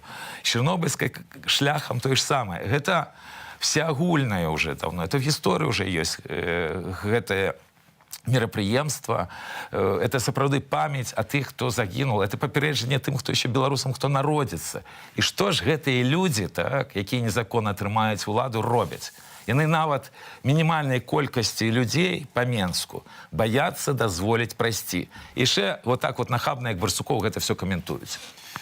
Што ж, шаноўнае гаспадарства, сапраўды чарнобыльскі шлях у гэтым годзе не дазволілі перадусім з палітычных прычынаў, як бачым, таму што нават калі кажуць улады пра коронавірус, ну, коронавірус не замінае ім праводзіць свае ўласныя. Абсолютно. Я только яшчэ дадам то, што я не сказал, і гэта вельмі важна. Адным з непасрэдным арганізатарам чарнобыльскага шляха сёлетняга, якого забаранілі ўлады, был старшыня партии БНФ Рыгор Кастуцёв, потому что, звычайно, мы все разом розныя партии и рухи, так, организовываем такие мероприятия, как Чернобыльский шлях, бо это сапраўды мусіць быць всеагульнае мерапрыемства. И вы бачыце, што робяць гэтыя ўлады. Его пришпилили абсолютно штучно до этой лубянкой распрацаванай справе быццам бы о дзяржаўным перевороте. И вот это отказ вот сённяшніх уладаў так, на наступства Чернобыльской катастрофы. Я патлумачу гледачам, якія, можа, не памятаюць, Рыгор Кастусёў — гэта адзін з фігурантаў крымінальнай справы аб спробе забойства Лукашэнкі і дзяржаўным перавароце. Але мы застаемся у тэматыцы чарнобыльскай катастрофы. І вось такая гісторыя. Дмітрый Грышчанка, малады геафізік з Гомля, стаў чарговай ахвярай рэпрэсіяў за актыўны ўдзел у палітычным жыцці Беларусі. 20 красавіка ў яго дома адбыўся вобшук, нібыта з нагоды нейкага каментара ў тэлеграм-канале. І запужвалі крымінальнай справай, забралі всю электронную тэхніку, 3 тэлефоны, ноутбук, завезлі яго ў аддзел міліцыі. Вось, але шукалі сцягі раёнаў. Давайте паглядзім гэтую гісторыю. А я дзякую Вячеславу Сіўчыку за ўдзел у нашым сённяшнім эфіры, як арганізатару чарнобыльскага шляху, хай і забароненага. Дзякую за эфір. Спадарства, глядзім. Дзякую вам вялікім. Как я понял, главной идеей всего этого выпуска является поиск районных флагов, которые постоянно появляются в телеграм-каналах, поскольку у меня есть административный штраф, и я не скрываю свою гражданскую позицию. Видимо, это повлияло на их решение прийти ко мне в гости, скажем так. В октябре, кажется, месяце у меня был штраф за марши, которые проходили в городе Гомеле после выборов.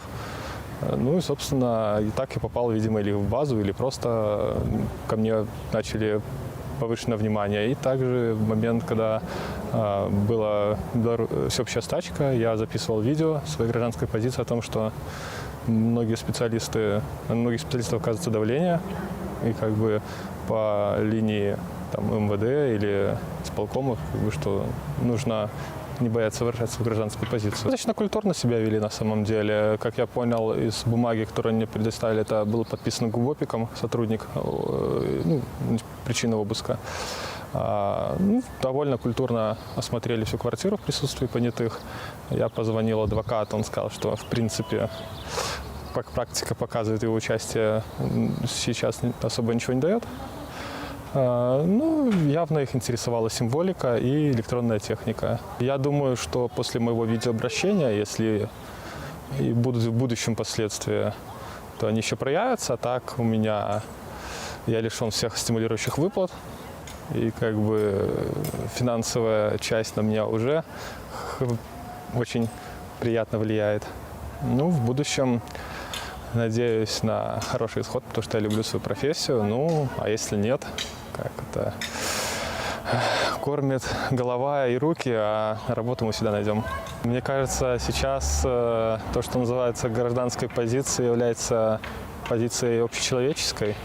И если человек не может скрывать глаза на то, что происходит вокруг, когда страдают невинные люди, то, мне кажется, это нельзя называть гражданской позицией какой-то такой сильно выделяющейся. Просто общечеловеческий вопрос, который не должен оставлять каждого равнодушным. Хотя скрывать не буду, всем страшно, но страшно молчать еще сильнее, потому что человеком быть надо в первую очередь. Я всегда был критично настроен, но не в виде того, чтобы я выступал где-то. Но после того, как действия представителей органов власти тех или иных ветвей сказались не только на мне, но и на моих друзьях, часть из которых либо отбывала наказание, либо получила физические повреждения, либо до сих пор находится в тюрьме, как бы я понял, что нельзя молчать, потому что вчера пришли за ними, а завтра придут за кем-то еще. Спадарства, вяртаемся да тэмы чарнобыльскага шляху і ўвогуле атамнай энергетыкі. Ўжо зараз з намі на сувязі Андрэя Жароўскі, вядомы фізік ядровік з Москвы. Добрый день. Да, здравствуйте. Андрей, вот уже 30 апреля сообщается на сайте Госатомнадзора МЧС пройдет слушание по вопросу введения в эксплуатации Островецкой АЭС, ее соответствия безопасности. Эти слушания пройдут с 14 до 19 часов, и там в том числе будут, можно будет вопросы задать, обсудить это через видеоконференцию. У меня вопрос. Все-таки саму атомную станцию ввели 7 ноября прошлого года. Почему эти слушания вот такие полномасштабные, какие они должны были бы пройти, не прошли перед 7 ноября, а вот только сейчас они проходят? Давайте различать физическую реальность и юридическую. Да, действительно, станция, Лукашенко там в торжественной процедуре какой-то участвовал в ноябре, 7 ноября, она, правда, потом выключилась сама, там трансформаторы горели. Это был физический, а потом энергетический пуск. То есть реактор работает, но он находится в режиме опытно-промышленной эксплуатации.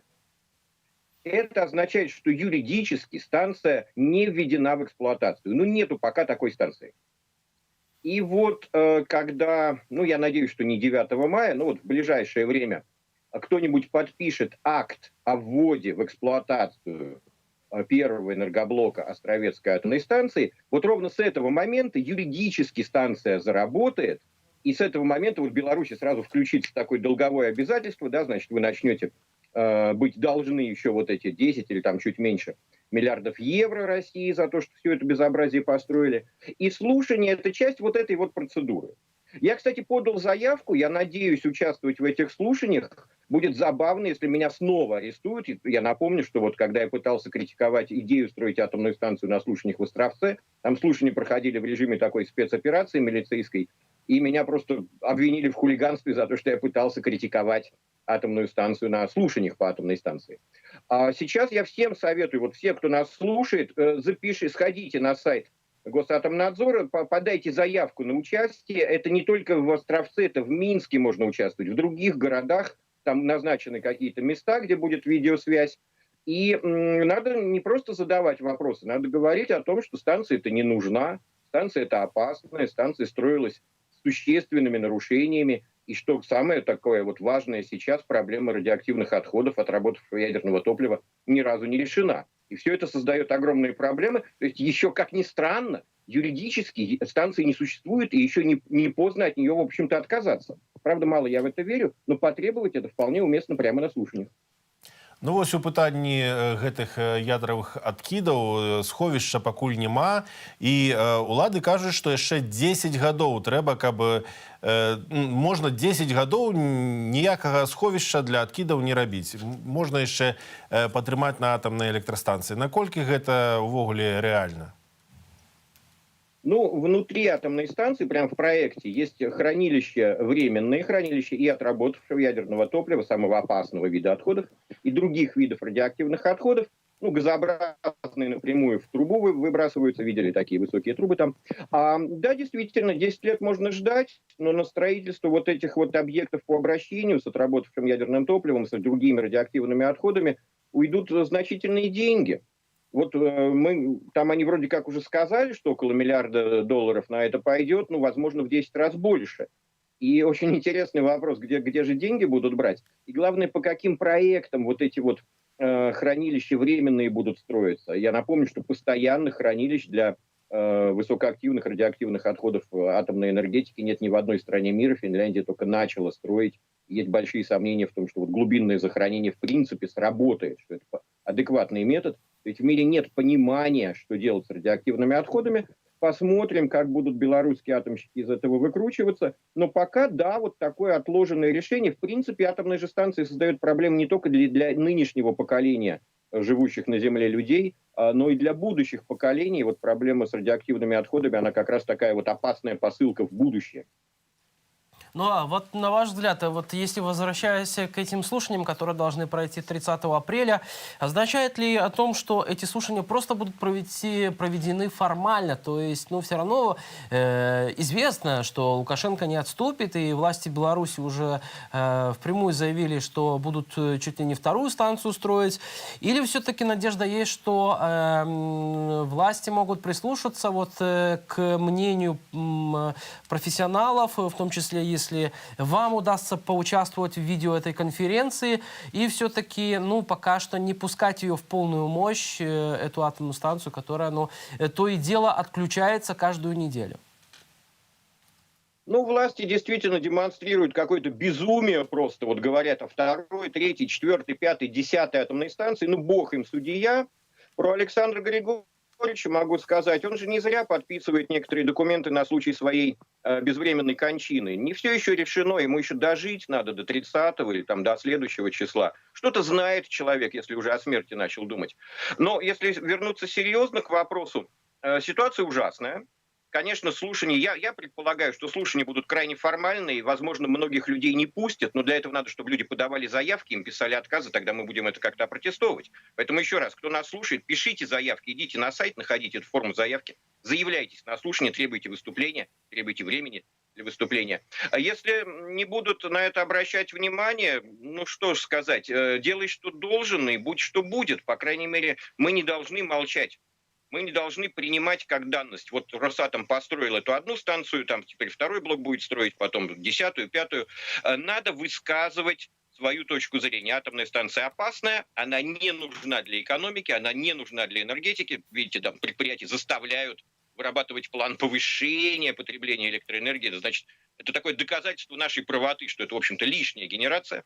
И станция усиливает зависимость Беларуси от России, в плохом смысле этого слова. Вот взаимозависимость — это всегда хорошо, взаимная торговля, но здесь вот такая вот обмен шила на мыло, меньше российского газа будете покупать, больше российского урана и российских технологий. Ключик-то от атомной станции все же в кармашке у Росатома будет.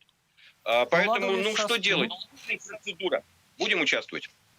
Улада ўвесь час тым часам даводзіць, што атамная электрастанцыя у Астраўцы гэта бяспечна. Ці давяраюць самыя беларусы уладам у гэтым пытанні? Мы пацікавіліся у самых беларусаў. Давайте паслухаем іх адказы, а пазней вернемся ў студыю, каб працягнуць нашу размову з Андрэем Ажароўскім.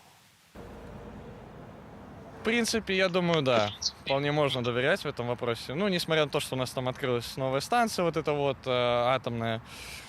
Ну, в принципе, можно доверять. Я думаю, того, что было в 86-м, не повторится. Я, по крайней мере, на это надеюсь. Нет, конечно. Я ребенка родила в 86-м году, и никто не объявил ничего. Я день и ночь сидела на улице. Почему никто не объявили? Не сказали, что так опасно для здоровья моего ребенка. Это же белорус. Он сейчас работает, он деньги приносит, прибыли в страну.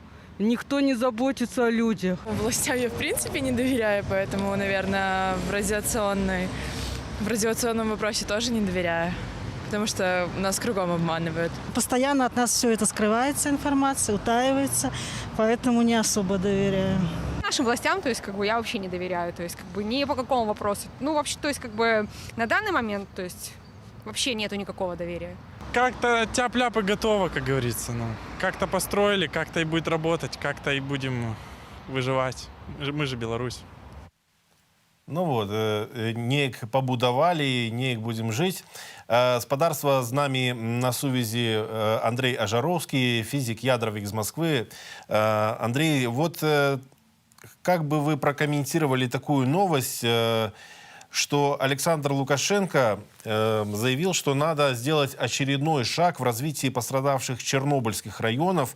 Он заявил во время посещения Полесского радиационно-экологического заповедника, что нужна новая конкретная программа с точками, где будут жить люди и чем они будут заниматься. И первая задача за 20 лет было сделать так, чтобы ушел страх в отношении Чернобыля. Где-то запугали, не объективно, субъективно. Ситуация была непростая, надо было успокоить людей. И за лето мы создадим программу и будем видеть в 3 районах, что нам еще надо сделать на юге Беларуси. Построить в других регионах, которые не так загрязнены, потому что не можем мы юг Беларуси отдать природе. Мы должны от этой природы что-то получить. Это заявил Александр Лукашенко, посещая заповедник радиационный. Вот вы как оцениваете такие заявления? Можно ли, нужно ли что-то еще дополнительное строить в местах, пострадавших от чернобыльской катастрофы, загрязненных радионуклидами? Вот вы зря такую пытку устроили, заставили меня вот это все слушать. Если бы я мог, я бы процитировал высказывание министра иностранных дел Российской Федерации. Дебилы, блин.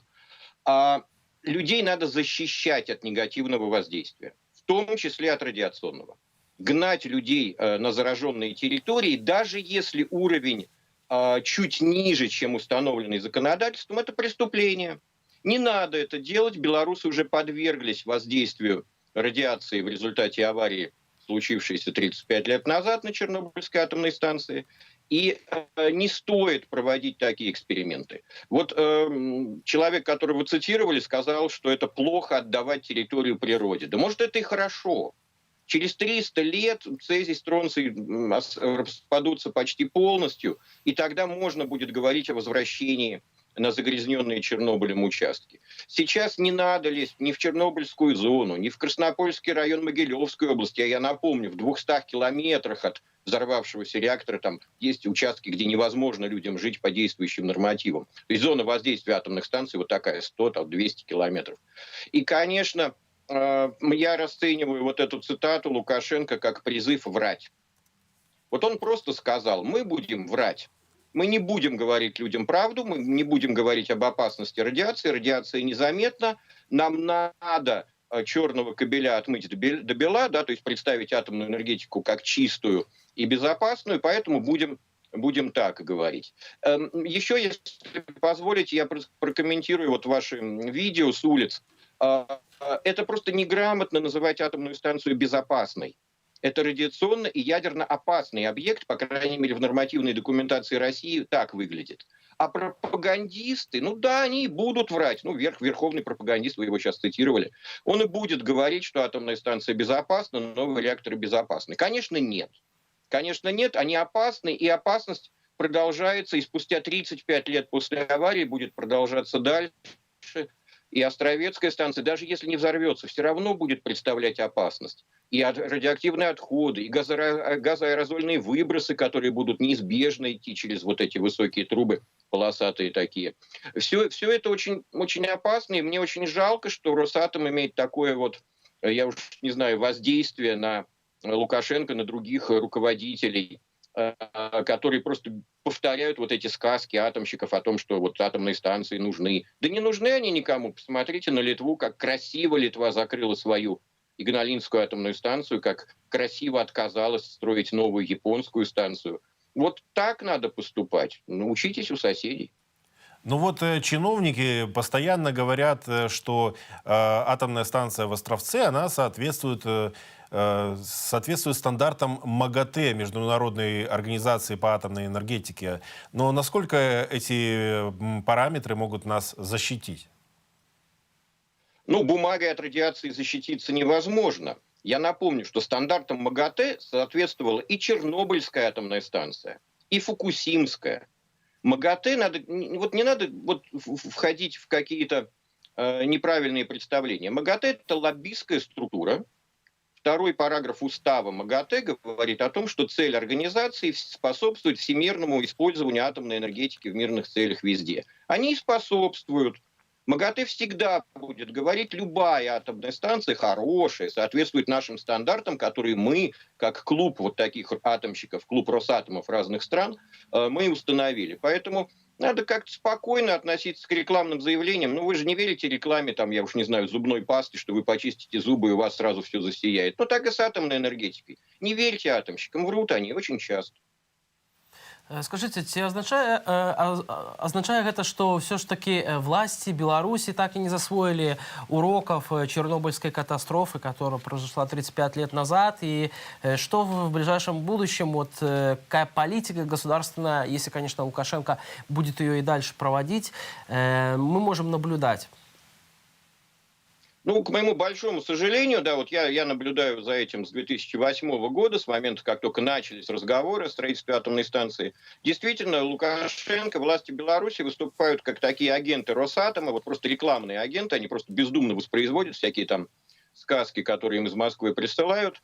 Говорить, что будет дальше, я не знаю, потому что, конечно, вот на этих условиях, с этими безумными правителями, как в моей стране, так и в Белоруссии, вполне возможно, что сейчас радостно подпишут соглашение о строительстве второй станции. Ну, опять же, за российские деньги, в кредит, какой-нибудь там дико безопасный, ну, просто рядом с Вильнюсом уже есть станция, я уж не знаю, где там ее теперь построят. Вряд ли же рядом с Минском. Вот то, что, кстати, площадку выбрали вдалеке от промышленных районов Беларуси, вдалеке от Минска, как раз и говорит о том, что власти Беларуси все же в глубине души понимают, что все это опасно и строить рядом со своей столицей не нужно. Что будет дальше? Ну, поймите, я не политик. Я не могу давать политические прогнозы. Я просто вижу, да, моя страна Россия вмешалась в белорусские дела, навязала эту атомную станцию, каким-то образом коррумпировала. Или сказки рассказала вот этой вот группе Соловьев Росатома, которые там у вас находятся и постоянно, да, поют. Я не знаю, как это произошло. Мне кажется, что это плохо и для моей страны, и для вашей. Для моей плохо, потому что мы-то хотим добрососедских отношений. Нам не нужны такие проекты, которые ссорят государства. А вот белорусская атомная станция уже Литву и Беларусь поссорила из-за того, что выбор площадки вот такой вот был. Поэтому, собственно говоря, моя позиция: делай, что должен, и будь что будет. Я буду продолжать рассказывать правду об атомной энергетике, рассказывать правду о вот этом отвратительном проекте ВВР-1200. Будем пытаться убеждать, может быть, тех, кто придет на смену Лукашенко, что от этого проекта лучше отказаться. И, конечно, лучше бы отказались вот прямо на слушаниях 30 апреля, но в это я мало верю. Дякую вялікі за гэтую размову. З намі на сувязі быў маскоўскі фізік ядравік Андрэй Ажароўскі, наш сталы эксперт у гэтай тэме. А на тэму бяспекі Астравецкай атамнай электрастанцыі навіна дня: старонку БелАЭС, інтэрнэт-сайт узламалі, і невядомыя людзі размясцілі на ім пасланне ад неабыякавых працаўнікоў АЭС, што беларуская АЭС – гэта міна, на якую ўжо наступілі, і варта падняць нагу, яна ўзарвецца. Вось такая заява з'явілася на сайце Астравецкай атамнай электрастанцыі. Ну і Міністэрства энергетыкі ўжо назвалі гэты тэкст фейкам, уже заявілі, што гэта ўсё было... Невядомыя людзі ўзламалі гэтую старонку, і зараз высвятляюць адмыслоўцы, што ж там адбылося, як хтосьці ўзламаў старонку такога важнага праекту. Ну, з іншага боку, калі кажуць пра небяспеку атамнай электрастанцыі, то варта, я думаю, даваць слова ўсім. І у тым ліку жалобная памяць і чарнобыльскі шлях мусіла, в прынцыпе, пра гэта ўсім нагадаць, пра небяспеку сённяшнюю і пра урокі мінулага. Аднак акцыю ўсё ж такі не дазволілі, а памочнік Лукашэнкі Барсукоў даводзіць, што людзі, якія адмовілі ў правядзенні гэтай акцыі, не маюць ніякага дачынення да чарнобыльскай катастрофы. Ну што ж, такія вынікі. Адзін Лукашенко дбае пра ліквідатараў і пра ахвяраў Чарнобылю. На гэтым тыдні, канешне, узгадваюць усіх тых, хто пацярпеў і стаў ахвярай гэтай трагедыі. Гэта амбасадарка США ў Беларусі Джулі Фішер разам з амбасадарамі Літвы і Польшы ў Беларусі у Вільні, што праўда, далучыліся да Святланы Ціханаўскай, каб наведаць знакавыя для беларусаў мясціны літоўскай сталіцы, і разам яны ўсклалі кветкі да помніку маці Чарнобылю як сімвал ушанавання ахвяраў катастрофы. Давайте паслухаем, пасля чаго працягнем наш эфір.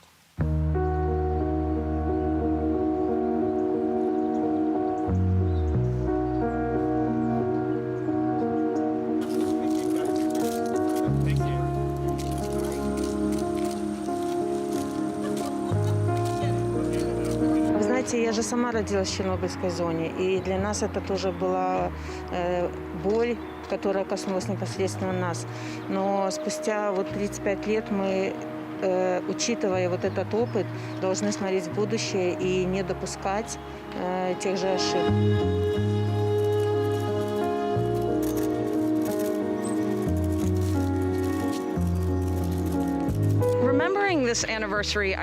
Адзначаючы гэтыя ўгодкі катастрофы, я лічу, што гэта вельмі важна для ўсяго свету. Немагчыма вызначыць кошт, які давялося заплаціць, бо вядзецца пра жыццё чалавека. Людзі павінны ведаць праўду, і ім павінны казаць праўду. У гэты дзень важна згадваць ахвяраў трагедыі, і вельмі важна, каб і палітыкі казалі праўду, каб людзі мелі да іх давер.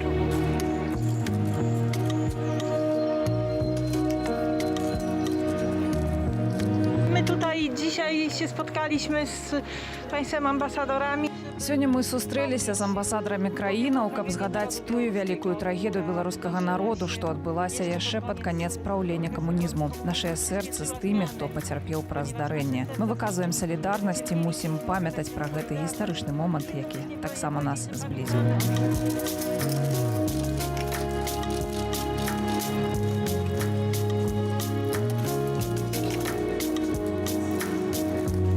Вельмі важна заўсёды памятаць пра эти жертвы.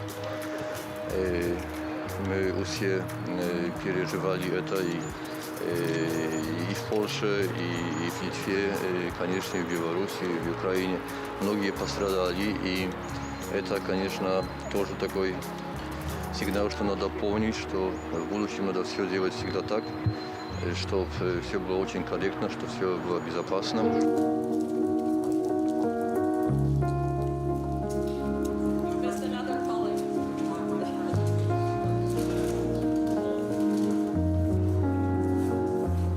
Конечно, в эти дни, в сегодняшние дни для нас, литовцев, очень важна эта тема, имея в виду, что с ядерными объектами вокруг нас не все так в порядке. И, наверное, вы понимаете, я говорю про атомную станцию Беларуси, которая строится, и нас это очень-очень беспокоит. И, наверное, эти даты – это опять хороший повод вспомнить, и не только вспомнить, но и задуматься, и делать все, чтобы ядерные объекты были безопасны.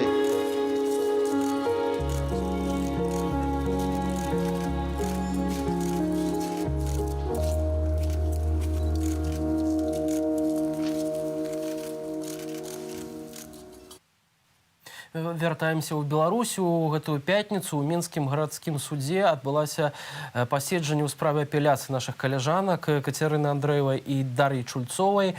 Мінскі гарадскі суд пакінуў без задавальнення апеляцыі на незаконны і цалкам сфабрыкаваны прысуд у дачыненні да журналістак Белсаду, вынесены Натальяй Бугук. Суддзя Наталья Бугук 18 лютага Фрунзенскі раённы суд. Пасля апеляцыі ў пятніцу муж Кацярыны Андрэевай Ігар Ільяш спрабаваў сустрэцца са сваёй жонкай у Жодзінскім следчым ізалятары, аднак штосьці пайшло не так, што даведаміся у самога Ігара. Ігар Ільяш з намі ўжо на сувязі. Ігар, вітаю. І адразу табе пытанне, чаму ж все ж таки не ўдалося сустрэцца з Кацярынай? Вітаю, калегі. Супрацоўнікі ізалятара, супрацоўнікі турмы патлумачылі гэта тым, што вось, маўляў, як яны выказаліся, падзельнікам в один день нельзя. То бок не дают спаткания в один день фигурантам одной справы, некальким фигурантам одной справы. А паколькі у суботу раней ужо заяву на спатканне падала маці Дашы, то вось на гэтай падставе мне і адмовілі. Гэта, конечно, было вельмі сумна, бо Катя чакала, што я прыеду менавіта ў суботу, у яе, адпаведна, няма інфармацыі, чаму я ўсё ж не прорваўся да яе, і з улікам, конечно, ситуацию в Украине, то яна цалкам магчыма подумала, что нешта со мной здарылася і вельмі расхвалявалася.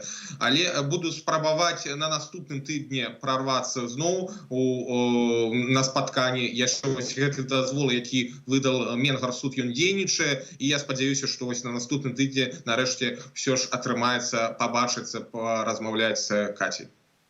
Мы таксама ведаем, што у спадарыні Наталлі, у маці Дар'і Чульцовай, не атрымалася раней сустрэцца з дачкой, раней на дзень.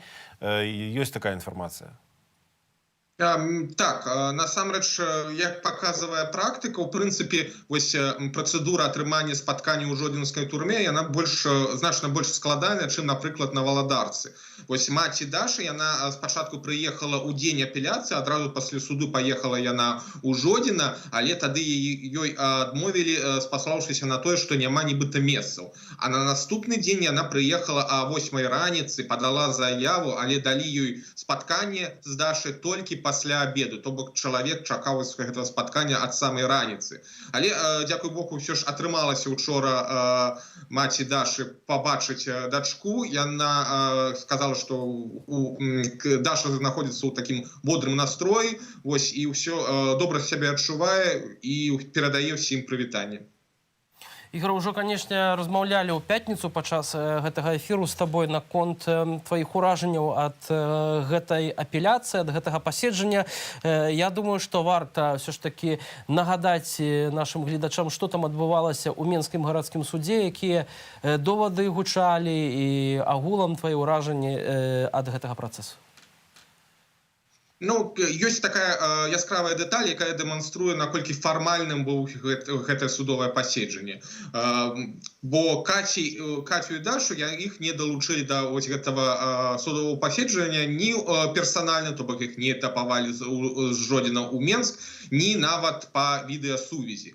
Хотя, здаецца, за апошні год это так развілася, стала агульнай практыкай у беларускіх судах, і з тэхнічнага пункту гледжання ніякай праблемы не магло ўзнікнуць. Хадатайнічаў адвакат пра тое, каб хаця б далучылі іх па відэасувязі, але суддзя адмовіла, сказаўшы, што гэта нібыта немэтазгодна. Не мэтазгодна, каб людзі ведалі, як вырашаецца іх лёс. Гэта, конечно, абсурдна, абсалютна абсурдна гучыць, і нават, дарэчы, я не магу сказаць, ці ведае зараз Каця, як праходзіла паседжанне, які быў вынік, бо яе не далучалі адпаведна па відэасувязі, а пасля гэтага ні я не прорваўся да яе, ні адвакат яе не наведваў. То бок цалкам магчыма, што яна толькі на наступным тыдні даведаецца пра тое, што было на гэтым паседжанні апеляцыйным. А што тычыцца аргументаў, то насамрэч ніякіх аргументаў, як і на судзе першай інстанцыі, не было. Там вельмі яскравым прыкладам была прамова пракуроркі. Адвакаты спачатку казалі пра тое, што няма ніякіх доказаў, што не было наогул ніякага злачынства на плошчы Пераменаў, а потым устае пракурорка і кажа, што доказаная их вина, тому что яны сами признали, что вялі стрымы были у той кватэры. Нібыта весці стрым і знаходзіцца ў адной з кватэраў на плошчы Пераменаў, гэта ўжо нейкае крымінальнае злачынства, і калі ўжо ў гэтым прызналіся яны, то в прынцыпе што яшчэ да гэтага дадаваць? Гэта зноў жа дэманструе, што фактычна у сённяшняй Беларусі прафесія журналістаў яна стала крымінальным злачынствам. Ігор, наколькі разумею, што наступная прыступка это мусіць быць ужо разгляд справы ў Верховным судзе? Не зусім так. Спачатку наглядную скаргу падаюць старшыні Менгарсуду, пасля гэтага ўжо ў Верховны суд. Але гэта ў адрозненні ад апеляцыі не мае нейкіх такіх жорсткіх тэрмінаў, бо можна накіроўваць гэту скаргу, там няма нейкіх абмежаванняў па тэрмінах, па часе. І плюс варта разумець, што прысуд ён уже набыў моц. То бок ўжо яны прызнаныя асуджанымі, і іх могуць, у прынцыпе, ў любы момант этапаваць у калонію. Ну што ж, у гэтай сітуацыі мы можам падтрымаць дзяўчын перадусім тым, што дасылаць ім лісты, пісаць ім лісты. Я нагадаю, што кожны з нас можа написать лист падтрымкі і даслаць яго на пошту. І вось на наших экранах зараз адрасы, як гэта выглядае гэты адрас: СИЗА нумар 8, Жодина, паштовы індекс 222-160, вуліца Савецкая, Д22А. Дар'я Чульцова і Кацярына Бахвалова, Кацярына Андреева. Па гэтых адрасах можна напісаць словы падтрымкі, даслаць штосьці, не ведаю, можа, нейкую паштоўку, можа, нейкі малюнак. Калі, шановнае гаспадарства, калі для вас неабыякавая тая праца, якую нашыя дзяўчыны рабілі ў жніўні, і да гэтага, калі ласка, падтрымайце іх. Ну, а мы таксама адрасуем словы падзякі і словы падтрымкі Ігару Ільяшу. Дзякуй вялікі за гэтую размову. Гаспадарства, напрыканцы таксама нашага эфіру хацім узгадаць Кацярыну Андрэеву і Дар'ю Чульцову добрым словом, канешне ж, за ўсё тое, што яны рабілі на Белсаце, і я вельмі спадзяюся, пасля вызвалення таксама будуць рабіць для незалежнай журналістыкі. Ну і падводзячы, канешне, вынік гэтаму тыдню, мы можам сказаць, канешне, пра тое, што вельмі шмат падзеяў адбывалася цягам тыдня, і ўсё гэта заслугоўвае увагі і Белсату, і, канешне ж, вы, шановныя гледачы, абавязкова заставайцеся з намі. Сёння нядзеля, 260-й дзень пратэстаў у Беларусі, і яшчэ вас чакае вечаровы эфір на Белсаце, а 21-й па беларускім часе, дзе самыя цікавыя падзеі тыдня, ну і не толькі, будуць абмяркоўвацца ў жывым эфіры. Таксама мы віншуем праваслаўных хрысціянаў, якія сёння святкуюць вербную нядзелю альбо пальмавую нядзелю. І таксама мы не можам не павіншаваць спадарню Зінаіду Бандарэнку залаты голас Беларусі, у яе сёння дзень народзінаў. Яна не толькі заслужаная артыстка Беларусі, не толькі дыктар сапраўднага беларускага тэлебачання, дыктар, якое яшчэ было свабоднае ад усёй гэтай цэнзуры і прапаганды. І дзякуючы спадарні Зінаідзе Бандарэнцы, шмат хто з вядоўцаў Белсату таксама навучыўся быць бліжэй да залатога голасу, так што віншуем з днём народзінаў. Конечно, хотим пожадать моцнага здароўя, шчасця і веры ў самае лепшае. Як спадзяюся, і шмат хто з нашых гледачоў памятае спадарню Зінаіду па эфірах на дзяржаўным беларускім тэлебачанні. Канешне, сёння мы кажам не толькі пра пагрозы, якія ёсць Беларусі, аднак і не забываемся пісаць лісты падтрымання ўсім палітвязням, і абавязкова таксама спадарства заахвочваю памятаць пра, як мы ўжо казалі з вами, пра нашых дзеўчын Кацярыну Андрееву Бахвалову і Дар'ю Чульцову. Наступний матеріал ми і присвячаємо ім, а на гэтую хвіліну з вами працювали Ярослав Стешик і мой калега Віталь Бабін. Заставайтеся з Белсатом. Бережите себе і до наступних зустрічей.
Дарья Чульцова.